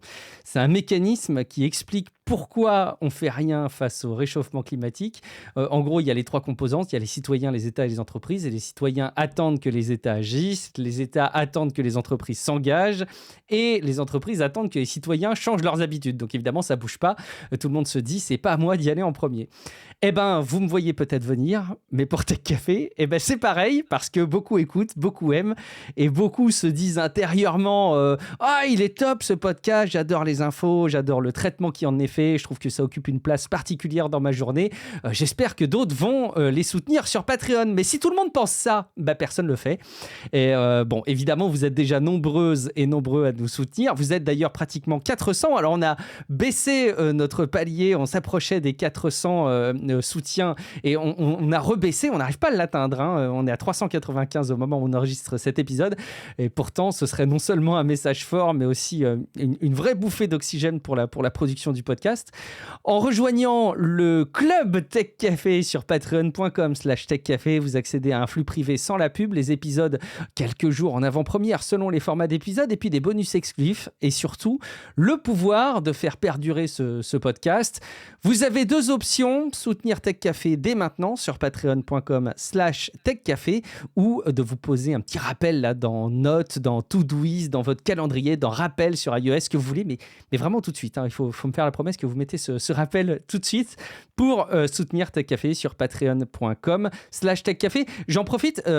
Au passage, la newsletter ne vous est pas envoyée automatiquement. Il y a un message maintenant dans le parcours d'abonnement sur Patreon. Si vous décidez de vous inscrire, même sur la partie gratuite de Patreon qui vous permet déjà de consulter quelques infos, ou même si vous souhaitez nous soutenir financièrement, vous n'avez pas automatiquement la newsletter, vous avez un lien. Mais vraiment, je fais ça dans les règles de l'art. Il faut vraiment que vous alliez accepter les conditions, cocher les bonnes cases qui vont bien, etc. etc. Donc voilà. En tout cas, bienvenue sur Patreon si vous envisagez de le faire. Allez, on va passer à la suite de l'épisode. On va continuer avec toujours de l'application de l'intelligence artificielle et depuis qu'on en parle un petit peu tout à l'heure, on sent que c'est transformatif, on sent que ça pourrait, et je ferai presque écho aux conversations initiées avec MacGreg4000 dans les interactions au début de cet épisode sur Discord, mais est-ce que demain, on pourrait pas, Guillaume, envisager que les IA fassent, allez, tout simplement une partie de notre boulot pour que nous, on puisse se reposer un petit Morito, un Virgin Morito, pour en profiter, je sais pas, quelques jours par semaine, quelques heures par semaine. Ce serait pas le paradis, franchement? Écoute, ouais, je sais pas si vous avez remarqué un truc avec les IA en entreprise, mais on parle toujours de gain de productivité. Ouais. Et on a toujours 2 scénarios en tête. Soit on attend des employés qu'ils soient encore plus productifs qu'avant, hein, et on démultiplie la productivité de l'entreprise. Ça suppose que les employés doivent utiliser à fond les IA, hein, mais c'est souvent présenté comme la meilleure option. Surtout en face de l'autre scénario qui est, on vire des gens parce qu'on n'a plus besoin, parce que ceux qui restent, ils sont beaucoup plus productifs. Bon. Alors évidemment, on peut avoir une combinaison des deux. Puis un gain de productivité, ça sert à rien si en face, il n'y a pas une demande, évidemment, à la hauteur. Mais bon, il y a un troisième scénario, hein, que personne n'évoque jamais. Mais c'est normal, il faut les comprendre. Hein, les patrons, c'est des patrons, quoi. Et les patrons américains, ils n'ont pas été élevés comme ça, c'est culturel. Et ce scénario est complètement extérieur à leur sphère cognitive. Je Il est sais pas s'il pourtant y a simple. que les patrons américains, d'ailleurs. C'est vrai, je rectifie. Les patrons, c'est culturel et ça, c'est extérieur à leur sphère cognitive. Et oui, c'est le concept qui est pourtant simple. On travaille moins, parce que les IA permettent d'être plus productif chaque jour, à chaque heure. Hein, alors super, on peut faire le même boulot en moins de temps et donc avoir du temps libre. Je sais, c'est une idée disruptive, hein, c'est un concept volontairement provocateur, c'est presque une insulte, hein, pour beaucoup de monde, mais juste pour la science, imaginons un monde que décrit Bernie Sanders chez Joe Rogan. Un Joe Rogan qui a l'habitude de faire passer dans son podcast toutes sortes de libres penseurs aux idées extrémistes. Hein. Ouais. Il a voulu tester les lubies hallucinatoires des gens dits de gauche, apparemment. Bernie évoque donc un concept étonnant qu'on pourrait appeler réduction du temps de travail. Il évoque un chiffre farfelu de 32 heures par semaine. Mais Mhm. où il va chercher tout ça, Mais quoi? pourquoi pas? Pourquoi pas? Mais franchement, les platistes, ils semblent beaucoup plus crédibles à côté. Mm. Ils parlent sérieusement d'entreprises qui, au lieu de virer des gens, les paieraient pareil, Mm. puisqu'elles n'ont pas de baisse de productivité, hein, voire l'inverse, et les feraient travailler moins pour qu'ils puissent faire des choses d'une futilité confondante, comme passer du temps avec leurs proches, par exemple. Il évoque bien des expérimentations en ce sens en Europe, mais bon, est-ce qu'on peut prendre au sérieux un continent de sauvages attardés Ouais, qui non. paye les gens qui sont malades et qui utilisent même pas tous Apple Pay, hein, franchement, soyons sérieux. Pff, n'importe quoi. Qu'est-ce qui s'est passé pour que Joe Rogan invite Bernie Sanders C'est le plus grand mystère, en fait. C'est un, C'est c'est un qu'est-ce qu'il mystère va foutre là? incroyable. En fait, Joe Rogan, lui, il invite n'importe quelle célébrité si elle veut venir, hein, mais Mm. non, le truc, c'est que ils se sont rendus compte, hein, de toute façon, les démocrates se sont bien rendus compte que maintenant, le podcast, c'était extrêmement intéressant, que les moyens d'information alternative étaient extrêmement utilisés par leurs concurrents et que ça marchait très, très bien. Je veux dire, Musk et Trump, bon, bah, voilà quoi. Trump, il a été en partie élu grâce au podcast, hein, Mmh. grâce à Joe Rogan, en partie. En tout cas, il a bien contribué et donc, bah, les démocrates se disent: «Bah, il faut y aller aussi». Effectivement. Bon, puis après tout, ils auraient tort de passer à côté d'une audience et d'une notoriété importante comme celle de Joe Rogan pour porter leurs Ouais. idées, hein, après tout. En tout cas, avec de telles promesses sociétales grâce à l'intelligence artificielle, que ce soit en gain de temps ou en gain de productivité, on comprend bien dans tous les cas que l'IA, elle est promise comme un sujet majeur pour les boîtes américaines et puis peut-être même l'ensemble des boîtes dans le monde. Alors ça explique en tout cas que Meta, comme on vous le relaie depuis quelques semaines, continue à recruter massivement et ça commence à même se sentir du côté de chez OpenAI, Guillaume. Et oui, Sam Altman, dans le podcast aussi de son frère d'ailleurs, était catégorique, hein, face à l'opération de séduction de Meta. Aucun des meilleurs talents, de ses meilleurs talents à lui, n'avait succombé au charme subtil et viril, hein, de Mark Zuckerberg. C'est non. Et donc on peut en déduire que les 8 personnes désormais qui ont claqué la porte sont des abrutis. Voilà. C'est pas cool pour eux franchement, mais bon, bah, voilà, c'est pas les meilleurs quoi, c'est tout, c'est pas les crayons les plus aiguisés du pot. Bon, après 4 chercheurs la semaine dernière, d'après The Information, 4 autres seraient partis cette semaine. Donc heureusement que c'est des chercheurs qui trouvent pas apparemment, hein, sinon ça aurait pu être problématique. Effectivement. Ils vont intégrer un labo qui a désormais un nom d'ailleurs, qui s'appellera en toute modestie, Meta Super Intelligence Lab. Mhm. D'ailleurs, même si personne, qui vaille la peine d'être mentionné est parti, OpenAI est quand même en mode panique. Mark Chen, donc qui est chef de la recherche chez OpenAI, est pas tranquille. Il a dit, je cite: «C'est comme si j'avais été cambriolé». Bon. Chen affirme aussi que les cadres dirigeants, Altman y compris, hein, sont en mode veille H24 pour identifier les employés contactés par Meta et qui se jettent dessus pour discuter, ajuster les compensations et, je cite: «trouver des manières créatives de récompenser les meilleurs talents». Du fric. Créative? Qu'est-ce que ça veut dire créative? Donc c'est quoi? Si vous faites une bonne IA, vous avez droit à quoi? Une Porsche, un kilo de coke et 3 piges? C'est quoi Ça, le c'est très créatif. créatif? Ah, C'est créatif ça. Bon, tu bah, devrais leur ça, envoyer les suggestions, effectivement. créatif, c'est un adjectif assez inattendu quand même et qui évidemment enflamme l'imagination. Je suis très curieux de savoir si The Information aura des détails à propos de cette créativité. Effectivement, bah, on aura hâte de les relier en tout cas. Encore une illustration de ce que permettent les avancées technologiques. On a plusieurs infos du côté de Google, des infos avec des innovations assez transformatives. On va jeter un œil dans un premier temps sur la recherche de Google. Bah, alors attention, quand on dit recherche chez Google, on ne pense pas forcément à ça, mais c'est la recherche académique et scientifique, hein, évidemment, pas le moteur de recherche, ça on en parle, mais juste après. Avec DeepMind qui a un nouvel objectif, mieux, et pas des moindres, hein, mieux comprendre les fonctionnements de l'ADN, Guillaume. Et oui, on passe chez DeepMind, qui a pris goût au prix Nobel, hein, qui continue de sortir des IA pour les scientifiques. Que c'est pas très facile de voir précisément ce qu'elles font d'ailleurs, mais que ça a l'air super cool, hein, à vue de journaliste tech comme ça a l'air assez cool. C'est donc ils ont fait AlphaFold pour plier des protéines et tout ça, et ça leur a valu le prix Nobel quand même. Donc là, ils reviennent avec AlphaGenome qui s'occupe, bah, de génétique, hein, et de gènes, voilà, et tout le bordel. Alors ce qu'il fait, c'est qu'il prévoit les conséquences d'une mutation. Donc c'est une sorte de GPT pour l'ADN, mais qui prévoit les conséquences des mutations au niveau moléculaire, hein. Mhm. Donc c'est pas un truc précis du style, tu vas avoir les yeux bleus, les pieds palmés ou le menton en avant, c'est juste, des trucs beaucoup plus précis et spécifiques sur l'expression de tel gène qui active la production de telle molécule ou pas, machin. Mais bon, ça pourrait faire gagner du temps évidemment parce que sinon, bah, il faut faire des expériences ou alors voilà, c'est compliqué quoi, disons un toubib arrive avec des mutations qu'il a repérées dans une maladie rare chez quelqu'un et bah, AlphaGenome, il va pouvoir donner des suggestions sur, quelle mutation pourrait poser problème. Donc c'est vraiment un truc pour les généticiens quand même, hein, vraiment c'est vraiment pas du tout grand public, c'est assez difficile de voir, concrètement ce que ça fait. Il On y a va pas donc l'utiliser demain, quoi, toi et moi. aucune idée, non mais certainement pas, hein, aucune idée d'ailleurs d'à quel point ça va transformer la vie dans les labos, hein, sans Ouais. doute pas encore tant que ça d'ailleurs, mais c'est sûrement un outil intéressant et voilà, est-ce que ça vaudra à DeepMind, son deuxième prix Nobel? Je ne sais pas. On leur souhaite, on leur souhaite. On a encore, ils ont pas besoin d'ADN eux pour fonctionner. Et ils sont pourtant promis à un bel avenir, Guillaume. Ce sont les robots et dans ce domaine aussi, l'intelligence artificielle et les nouveaux modèles de Google DeepMind permettent des progrès remarquables.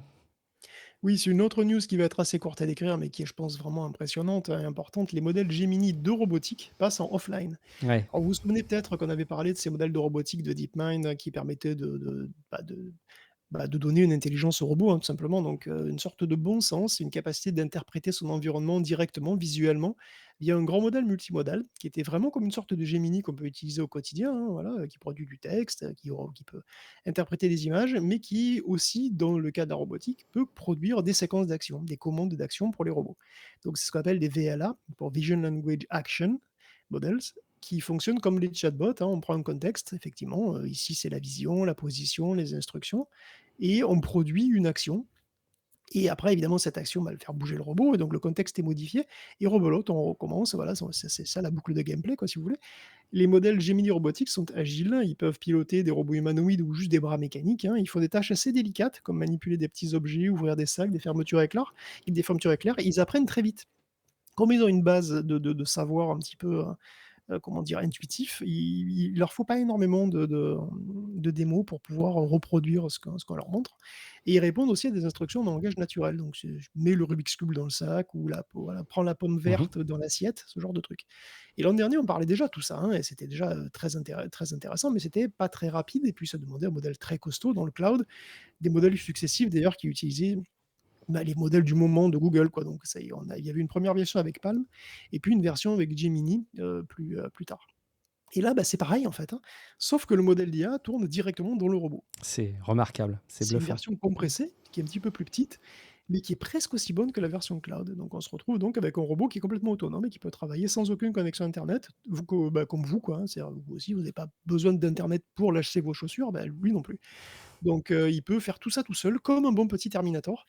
Parce que bon, jusqu'à présent, si ça avait été un Terminator agressif, il veut dire un Terminator qui doit être connecté à son serveur pour tout, bah, s'il t'attaque, tu qu'à couper le wifi quoi, tu vois? C'est pas très compliqué, Ah, c'est j'avoue, ouais.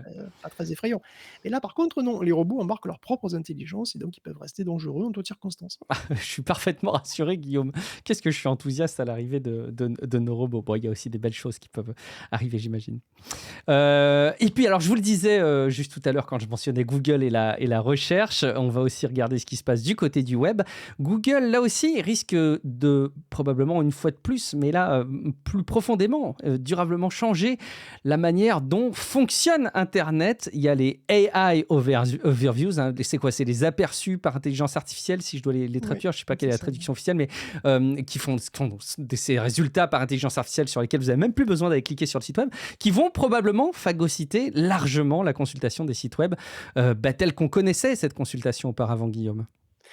Oui et puis alors c'est même, voilà, tout ce que je vais dire, c'est atroce, mais c'est rien du tout comparé au AI Mode qui est le pas d'au-dessus, qui est le Perplexity de Google quoi, hein, ou Mhm. le ChatGPT de Google qui fait les recherches à ta place. Mais bon, de Google a le sens des priorités, hein.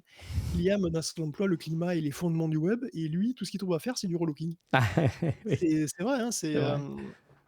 alors c'est, Google te relook. Alors non mais c'est vrai que j'ai vu Ma ça, c'était chérie. Doppel. Exactement, et c'est pas la première fois en plus, hein, Google, alors je crois que c'était une Google I/O, on avait vu une fonction qui permettait d'envoyer une photo de toi, des photos de fringues, trop super, et il faisait un rendu IA de toi avec les fringues. Alors j'ai jamais utilisé la fonction de ma vie, je sais Ah pas bon? toi si Ça m'étonne, moi, Guillaume. oui, J'aurais bien d'accord, pensé que tu irais tester comme ça ton look avec Google, mais écoute, en tout cas, ça fonctionnait déjà en photo, mais avec Doppel, ça s'enrichit de la vidéo. ouais. C'est pareil qu'avant, hein. Tu la photo de toi, tu la fringue, il te montre à quoi tu ressembleras, ma chérie, effectivement, hein, hein, hein, et il t'anime, c'est-à-dire, tu te vois, toi, bouger, te tourner, te retourner Ce qui dans ce techniquement doit être magnifique génial, bouchon hein. de cachemire. Techniquement, c'est super. Oui, oui, c'est super, c'est super. L'animation te montre en pied, en train de tourner sur toi-même, donc il doit inventer l'arrière des fringues, ce qui doit t'amener probablement des bonnes barres de rire, mais bon. C'est pas faux. Était-ce bien nécessaire de rajouter de la vidéo à ça? C'est je Ouais. ne sais pas, hein. Mmh. Après si tout le monde commence à faire des shorts avec VO3, de toute façon, ça change grand-chose Effectivement. fondamentalement, je ne sais pas. Mais bon, c'est pour en ce qui concerne le web, hein, on commence à voir des chiffres sur la baisse de fréquentation des sites à cause Mmh. de l'IA. En particulier, Bright Edge, une boîte d'analyse de trafic, montre que rien que les AI overviews, hein, de Google ont généré plus d'impressions dans les résultats de recherche, mais moins de clics.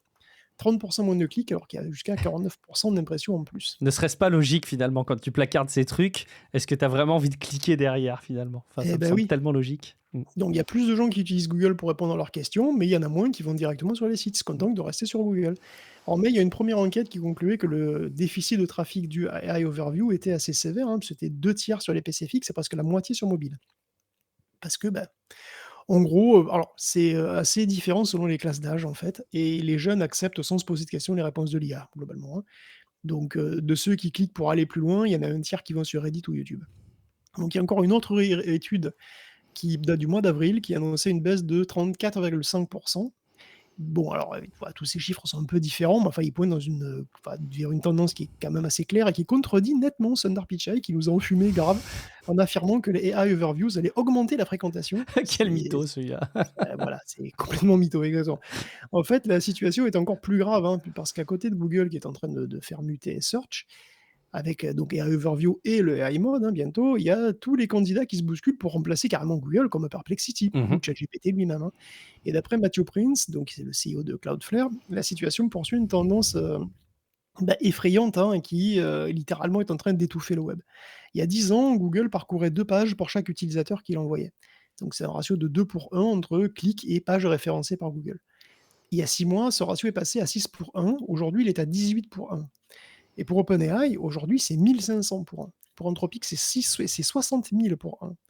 Bon, je ne sais pas exactement comment ils arrivent à acheter ça, mais enfin, c'est Ouais. Cloudflare, donc Mmh. ils voient passer tout le trafic à Ils ont de Cloudflare, la donc data, ouais, ils peuvent faire des projections voilà. assez réalistes, c'est les mieux Donc ils voient placés. passer des robots probablement qui Mmh. s'identifient comme ci ou comme ça, ils peuvent avoir une Mmh. idée de ce genre de quantité. En tout cas, la conclusion est simple, hein, c'est que personne ne lit la page de la bibliographie et personne ne clique sur les liens. Tout ce dont tu as besoin est déjà sous tes yeux, bah, Bah tu oui. cliques pas, tu t'en fous. Quand tu as les ingrédients et la recette, tu as pas besoin d'aller cliquer sur le site web pour avoir Il y plus de a pubs. Non, il y a péril en la demeure, hein, en la Mmh. demeure du web et Google, a ma conscience, puisqu'il fait même semblant d'en avoir quelque chose à foutre. Ils viennent de lancer un truc qui s'appelle Offerwall, qui est un outil pour permettre aussi de faire plus de fric avec un trafic en berne, donc de presser plus les utilisateurs qui viennent encore, tout simplement. En gros, c'est une boîte à outils pour rendre ton site un peu plus chiant et un peu plus payant. C'est Avec magnifique. des pop-up ou des pubs, des micro-paiements, des newsletters, plus ou moins de paywall un peu partout et attention, hein, une IA peut décider quand afficher un offer wall. Mmh. Une IA qui détermine quand tu es le plus dans la dèche en fait, hein, comme c'est ironique et donc on peut considérer qu'offerwall, c'est une admission qui a un souci quoi, hein, mais bon, c'est une mauvaise réponse à un vrai problème parce qu'en vrai, est-ce que ça marche? Bah, de toute façon, non. Mmh. Il y a pas à tortiller, hein, le web gratuit est menacé, très sérieusement. Mais la plupart des gens n'ont pas envie de payer. Et les solutions à base de Mmh. microtransactions, il y en a eu par le passé déjà. Il y a eu des tentatives et elles ont pas marché vraiment, hein, donc l'avenir du web est plus que jamais en question.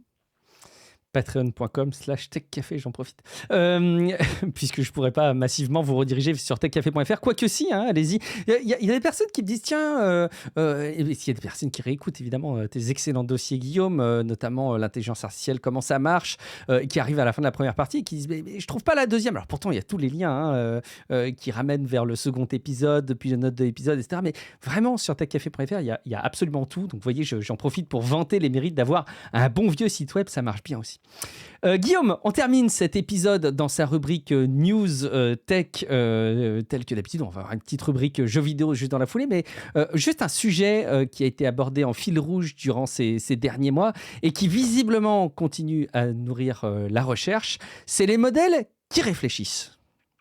Et oui, les chatbots qui réfléchissent, qui sont très à la mode, hein, et on essaye de mieux les comprendre et sur le chemin, on a des surprises. Donc déjà, on avait parlé d'une étude qui montrait que les modèles qui réfléchissent n'ont pas de capacité supplémentaire par rapport au modèle de base dont ils sont issus, hein. Si on prend un modèle de base et qu'on en fait un modèle qui réfléchit, donc en le surentraînant par renforcement, hein, Mhm. ce modèle, il va pas pouvoir résoudre des problèmes que l'ancien ne pouvait pas résoudre. C'est contre-intuitif et pourtant c'est bien la conclusion, hein. Les modèles qui réfléchissent résolvent les mêmes problèmes, mais vous avez une plus grande probabilité qu'ils vous donnent la réponse, en fait, tout simplement. En fait, la distribution de probabilité qu'incarne le modèle de langage de base est juste un tout petit peu tordue pour que les solutions que le modèle est capable de générer soient beaucoup plus probables. Mhm. Enfin, que les bonnes solutions soient beaucoup plus probables. Mais si le modèle de base ne sait pas du tout résoudre un problème, ben, le modèle qui réfléchit ne le pourra pas non plus. Intuitivement, c'est assez cohérent avec une autre recherche récente sur le sujet qui montre que quand on entraîne un modèle à réfléchir, en fait, on le modifie que très peu. Ils ont fait des expériences sur donc des modèles open source, hein, et en gros, 80% des poids du modèle ne changent pas. Et les trois quarts ne sont même jamais touchés. Il y a une petite partie qui est altérée, qui revient au point de départ, et il y a 20% qui restent, qui forment de petits sous-réseaux qu'on peut d'ailleurs entraîner indépendamment, et on arrivera en fait au même résultat, c'est-à-dire un modèle qui réfléchit quand même exactement pareil. Donc ça confirme que l'entraînement par renforcement à la réflexion ne change pas en profondeur le modèle. Le modèle reste fondamentalement le même. en termes un poil plus mathématiques, on peut dire qu'on entraîne le modèle sur des exemples qui sont pas vraiment hors distribution, en fait. Ils ressemblent à ce que le modèle a l'habitude de voir. Ils Mmh. sont pas trop loin statistiquement parlant et donc bah, c'est pas la peine de mettre beaucoup à jour, la distribution qu'on a déjà construite, en fait. C'est pour ça que finalement les modèles ne sont pas vraiment beaucoup mis à jour. Mais il y a plus étrange avec ces modèles, beaucoup plus bizarre. Il y a une autre étude, qui a été faite par l'Institut Allen, Washington et Berkeley, donc les universités de Washington et Berkeley, qui pose vraiment des questions sur la nature de ces trucs-là et comment on les entraîne. Les chercheurs ont une idée bizarre. On prend un modèle de base et puis on va l'entraîner par renforcement pour devenir un modèle qui réfléchit, d'accord, mais on va le faire n'importe comment, littéralement n'importe comment. On va faire des conneries exprès. Parce que comment on entraîne par renforcement? Bah, on va entraîner par renforcement en récompensant le modèle quand il fait ce qu'on veut. Donc là, en l'occurrence, on va donner un problème de maths à un LLM, et puis on le récompense quand il donne la bonne réponse. Qu'est-ce qui se passerait si on le récompensait quand il donne une réponse fausse? Ou bien n'importe quelle réponse, pourvu qu'elle soit bien formatée. Mmh. Ou bien si on lui donnait des réponses complètement au hasard. Bon, a priori, c'est évident que ça donnerait un modèle complètement nul. Oui, il ne devrait pas être très pertinent quand même. Et c'est le cas, mais pas pour tous. Mmh. Et ça, c'est assez dingue. Alors pour Olmo et Lama 3, le 3.1 en l'occurrence, hein, effectivement, l'entraîner n'importe comment le pousse à faire n'importe quoi et donc à devenir n'importe qui, j'imagine. Sauf que, il y a Qwen 2.5 et Qwen 2.5, lui, c'est un original. Parce que lui, il devient meilleur que le modèle de base, quelles que soient les conneries qu'on lui demande. Il gagne 29 de performance si on fait les choses bien, comme il faut, normal quoi, avec les bonnes réponses et il gagne 21 si on le récompense au hasard. Ce qui Il est gagne même c'est 24 remarquable. si on le récompense sur les mauvaises réponses, Ah la alors. vache! Ah oui, donc en fait, on peut lui dire: «Ah c'est bien», quelle que soit sa réponse, il est content. Il va s'améliorer quand même.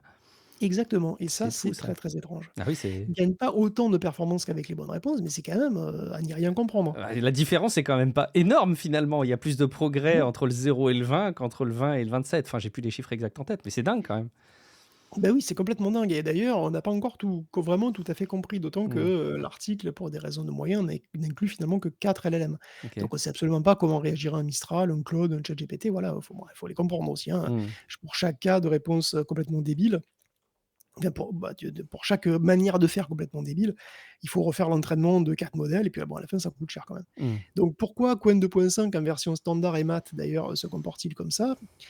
Bah, une piste de réponse viendrait de la manière dont les modèles intrinsèquement sont entraînés sur des raisonnements.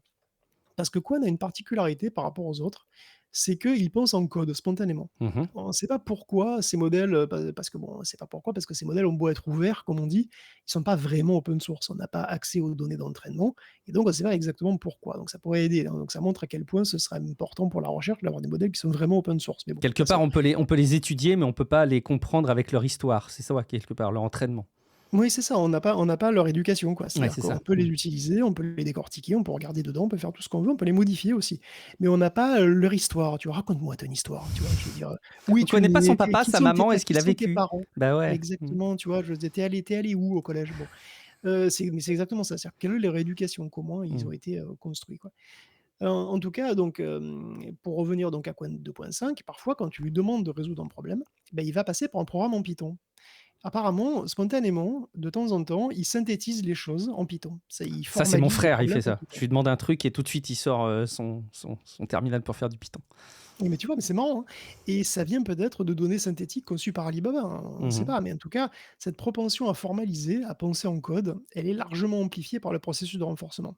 En fait, c'est ça que ça fait, c'est que le code 2.5 va se mettre à penser en code beaucoup plus souvent et beaucoup plus longtemps, c'est-à-dire à faire des programmes aussi beaucoup plus longs. Mmh. Et ça, apparemment, c'est bénéfique et donc il permet à Qwen de mieux s'en sortir. En fait, même si on le récompense sur des résultats faux, le renforcement va amplifier cette voie de raisonnement et en fait, on se rend compte que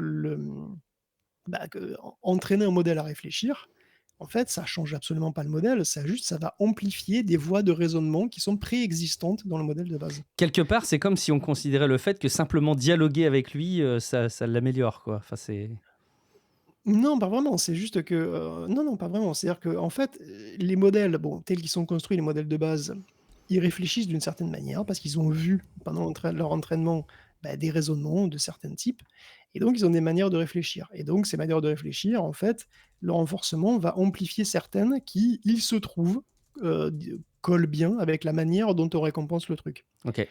Tu vois? Donc ça, dans Qwen, c'est le raisonnement par le code qui est amplifié dans tous les cas et il se trouve que c'est bénéfique pour raisonner en maths parce que, bah, voilà, puis en Python, c'est vrai que c'est formalisé, c'est logique et cetera. Les autres modèles étudiés n'ont pas cette capacité. Ils savent pas raisonner en code, en fait. Spontanément, ils le font pas et en fait, ils sont même pas très doués en code tout court. Les lamas, par exemple, à la base, ils sont pas super doués en code. Ils sont pas vraiment faits pour ça Claude non et plus? donc de quoi? Les Claude non plus?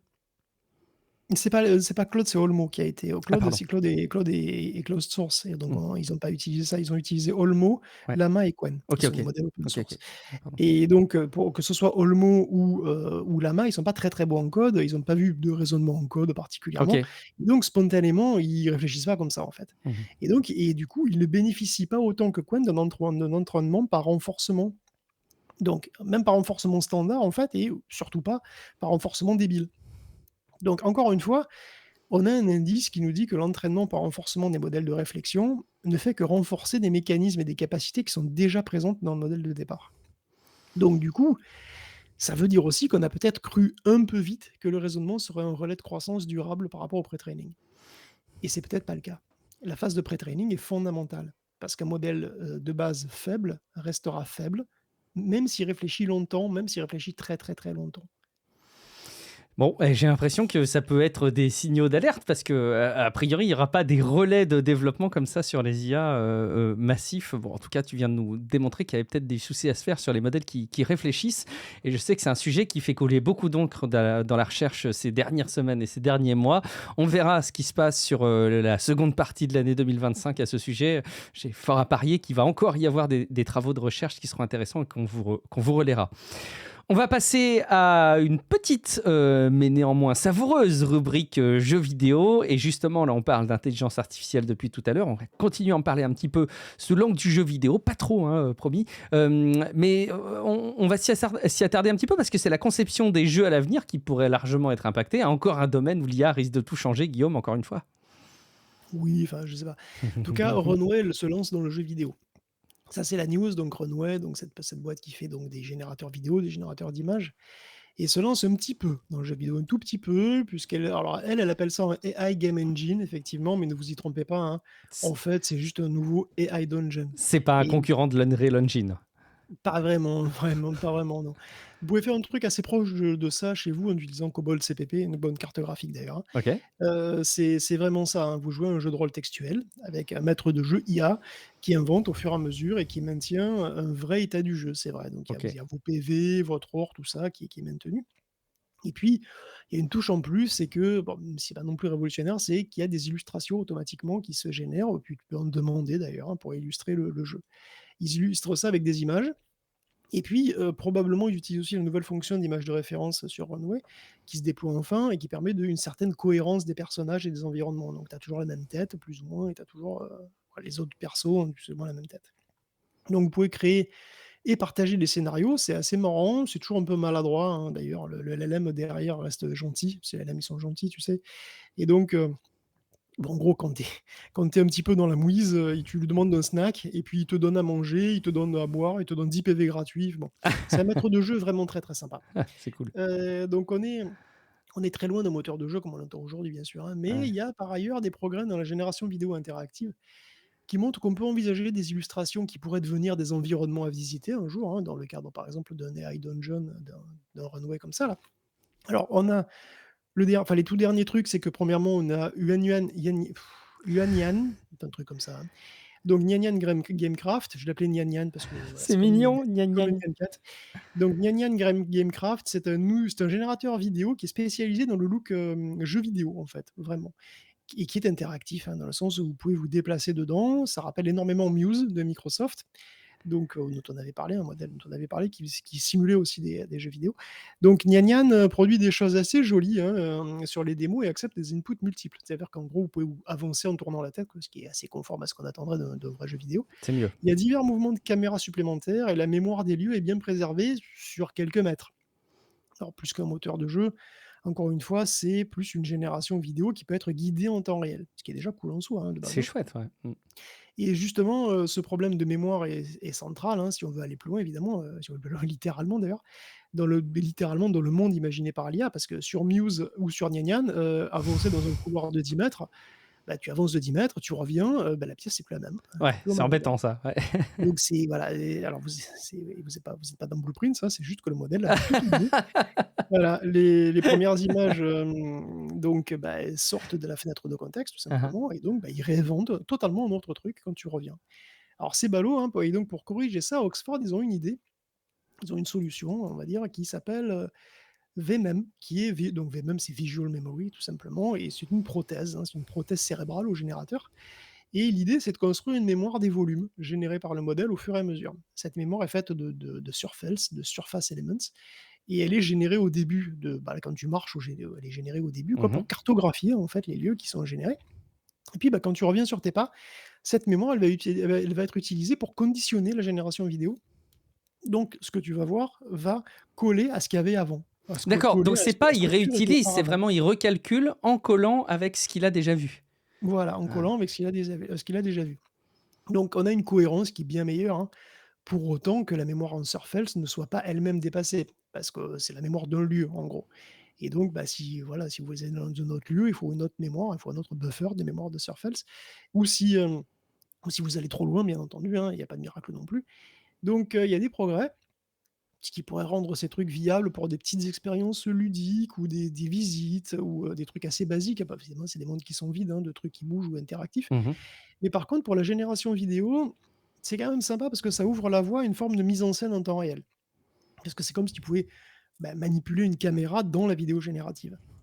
Au lieu de demander que la caméra fasse ceci ou cela, bah, c'est toi qui manipules la caméra dans cet espace de rêve, quoi, un espace qui est rêvé par l'IA et donc ça te permet de contrôler beaucoup mieux ce que tu vois, ce que tu as envie de montrer et cetera. Donc ça peut être intéressant. Trop bien. Alors ça, je suis sûr que ça va progresser, mais on sent que ça il y a pas eu encore de gap qui fait que c'est pleinement utilisable, hein, j'ai l'impression dans la génération comme ça d'environnement de jeu ou interactif. Je me trompe peut-être, hein, mais on est beaucoup sur des documents de recherche. Il y a pas eu de bascule comme ça, comme c'est le cas pour d'autres éléments de modèles génératifs. Guillaume, on va conclure avec un ultime sujet et je voulais te remercier d'avoir sélectionné cette info qui va peut-être, allez savoir, hein, me rassurer et rassurer une partie des auditeurs et des auditrices qui nous écoutent. Honnêtement, je commençais à m'inquiéter parce que, bon, il était à nouveau question là des PlayStation 5 qui avaient des soucis si elles étaient positionnées à la verticale. On imaginait un liquide qui devait fondre comme ça pour toutes les PlayStation 5 qu'on mettait à la verticale. Guillaume, est-ce qu'on doit paniquer tout de suite ou plus tard? Bah, plus tard. Bah, en fait, c'est le retour d'une hantise ancienne des joueurs PlayStation 5, Ouais, hein, le métal liquide qui coule. ouais. Parce que Sony a eu l'idée brillante d'utiliser du métal liquide comme interface entre le CPU et le radiateur, à la place d'une bonne vieille pâte thermique, hein, sur la PlayStation 5 et assez vite, eh ben, on a eu des photos horribles de métal liquide qui coule et qui du Hmm. coup, bah, puisqu'il se barre, il fait plus son boulot, hein, donc les PlayStation 5, Catastrophe. se Crame. surchauffent et se coupent. Alors début 2023, cette affaire avait été classée sans suite. On Mhm. pouvait lire que c'était pas un problème, si vous aviez pas ouvert votre console comme un gros cochon quoi et puis, et que normalement si la console était, enfin si vous avez pas touché, il y avait pas de problème quoi. Mais le problème, c'est que là, on est 2 ans et demi plus tard et Mhm. que les premières PS5 se font vieilles et le dossier ressort. Et on peut voir pas mal d'exemples sur Reddit, c'est vrai, de joueurs désespérés avec des coulures et des PS5 à moitié mortes. Alors, comme tout le monde, ils les utilisent à la verticale, hein, évidemment, puisque Aïe, c'est le aïe, seul aïe. moyen de caser l'énorme cul de cette console, près de C'est sa télé. c'est tellement vrai. Étant donné la monstruosité que c'est, hein, je veux dire. Oui, parce que je la trouve vraiment hideuse et énorme, hein, Ah, désolé elle la est, elle est bien PS5. grosse, ouais. Et même la Donc version slim, elle est pas. oui, c'est vrai que la version slim est un peu plus c'est Mais quand même bon, un gros cul, hein, ouais. vraiment, même la version slim, hein. Dernièrement, dans une vidéo de la chaîne Moore's Law is Dead, un développeur en parlait en évoquant qu'il y a, sans doute, d'après lui, bon, il parle de 3 des PS5 qui seraient concernés et qui seraient hors garantie d'ailleurs, hein. Donc il y aurait des retours en réparation des premières PS5 qui exploseraient, ce qui me rappelle le bon vieux temps du Red Ring of Death de la Xbox 360. On parle, pas de chiffres officiels évidemment parce que Sony ne dit absolument rien dessus. Cela dit, il a légèrement modifié sa PS5 Pro en ajoutant des rainures sur les CPU pour limiter le problème. Heu, Peut-être pas pour ça, je ne sais pas, mais probablement un peu, je sais Mhm. pas. C'est difficile de dire à quel point c'est un problème qui est vraiment aussi répandu. On n'a L'impression Reddit, elle reste ce qu'elle est. Je veux dire, Mmh. sur Reddit, effectivement, oui, j'ai vu passer des trucs comme ça, oui, il y a plein de témoignages. Maintenant, bon, évidemment, hein, c'est Reddit, quoi, donc Mmh. c'est très difficile d'avoir des statistiques. Après, la logique pure reste la même, hein. Soyons logiques, hein, c'est un liquide qui est piégé entre le CPU et le radiateur. Ce liquide, il est retenu par un joint, comme tous les liquides, quoi, hein, et donc s'il y a la moindre fuite et que la console est à la verticale, le liquide se barre. Ça, c'est sûr, et évidemment, ce joint, il va vieillir. Mmh. C'est obligé. Et en plus, c'est une zone qui chauffe beaucoup, donc il y a des contraintes thermiques, à mon avis, qui doivent user le joint, et donc il est très probable qu'à un moment donné de l'usure du joint, ce serait pas très surprenant qu'il y ait des fuites. Et au fur et à mesure que les années passent et que, vous faites chauffer votre PlayStation 5 sur vos jeux, oui, hein, il est possible que ce joint, se fissure, ou voilà, parte en couille. Donc en conclusion, si vous avez une PS5, oui, il est plus prudent de la mettre à l'horizontale. Ne serait-ce que sur le long terme, hein, ça vous arrivera Mmh. peut-être pas maintenant, mais effectivement, il y a une chance que, il y ait des fuites à un moment, c'est tout à fait possible, et si vous la mettez à l'horizontale, évidemment ça va pas couler, quoi. C'est un problème pour l'occasion aussi, attention, hein, c'est un Mmh. problème, Ouais. très, très emmerdant, parce que ça veut dire que si dans Mmh mh. 3 ans j'ai envie d'acheter une PS5, cette PS5 elle aura des heures de vol, hein, elle aura été Mmh. utilisée comme toutes les PS5 à la verticale, Bah, ouais. Mmh. et du coup, à quel ça donne pas super confiance, quoi, tu vois? Donc voilà, tu vois, ça me conforte dans mon impression que la Series X est une console beaucoup mieux conçue que la PS5. Dommage qu'elle se soit si mal vendue. Effectivement. Même moins que la Xbox One, c'est pour te dire. Ouais, c'est sûr. Faites du home staging et puis trouvez un moyen de mettre votre PlayStation 5 à l'horizontale pour prévenir l'avenir. Merci beaucoup Guillaume pour ta veille et la préparation de cet épisode. J'espère que vous qui nous écoutez avez passé un bon moment en notre compagnie, que ce soit pour cet épisode ou pour tous ces épisodes de cette saison, et même peut-être pour les plus valeureux, pour tous les épisodes depuis le début de Tech Café. Allez savoir, il y a des fidèles parmi les fidèles. Il est grand temps d'arriver à notre traditionnelle conclusion, celle où je peux te demander, Guillaume, où on te retrouve. On me retrouve en vacances là, hein, justement, donc je serai pas là la semaine prochaine, et je reviendrai sans doute pour un épisode, rétro comme d'habitude, et peut-être autre chose, mais je ne sais pas. En tous les cas, ça, c'est la trêve estivale, hein, donc là, on va me retrouver à jouer à Expedition 33, que j'ai un peu lâché cette semaine, Ah. sur une Xbox à la verticale, rien que pour rigoler. Le comble, ce serait que tu joues avec une Xbox à l'horizontale, tu vois, ne serait-ce que par souci de contradiction. Ce serait drôle, ça. Merci beaucoup, Guillaume. Je suis Guillaume Vendée. Vous me retrouvez sur Blue Sky, sur Threads, Mastodon, Instagram, tout ça, tout ça. Et puis, accessoirement, j'ai relancé aujourd'hui La Voix de Guillaume, mon blog audio, un podcast que vous pouvez retrouver dans votre app de podcast. Je vais vous raconter des choses un peu plus perso. Ce ne sera pas lié à la tech, ou pas vraiment en tout cas, mais vous pouvez me retrouver donc en cherchant La Voix de Guillaume. Il y a quelques petits soucis. Là, j'ai des personnes qui me disent qu'ils n'ont pas les nouveaux épisodes. Donc, je pense que l'épisode a trop vieilli. Tu vois, peut-être qu'il avait un joint avec du métal liquide et qu'il a été trop tenu à la verticale dans le temps, et qu'il lui faut un petit peu se remettre à l'horizontale et être rafistolé. En tout cas, allez jeter une oreille, allez vous abonner. Bien évidemment, abonnez-vous à Tech Café si ce n'est pas déjà fait. Rendez-vous également sur Discord, techcafé.fr/Discord, pour discuter entre vous et avec nous. Rendez-vous sur patreon.com/techcafé pour ne pas entretenir le triangle de l'inaction. Et sinon, rendez-vous dans quelques jours pour un prochain épisode de Tech Café. Ciao à toutes et à tous. Ciao à tous, et bonnes vacances! Oui, bonnes vacances! Bon été!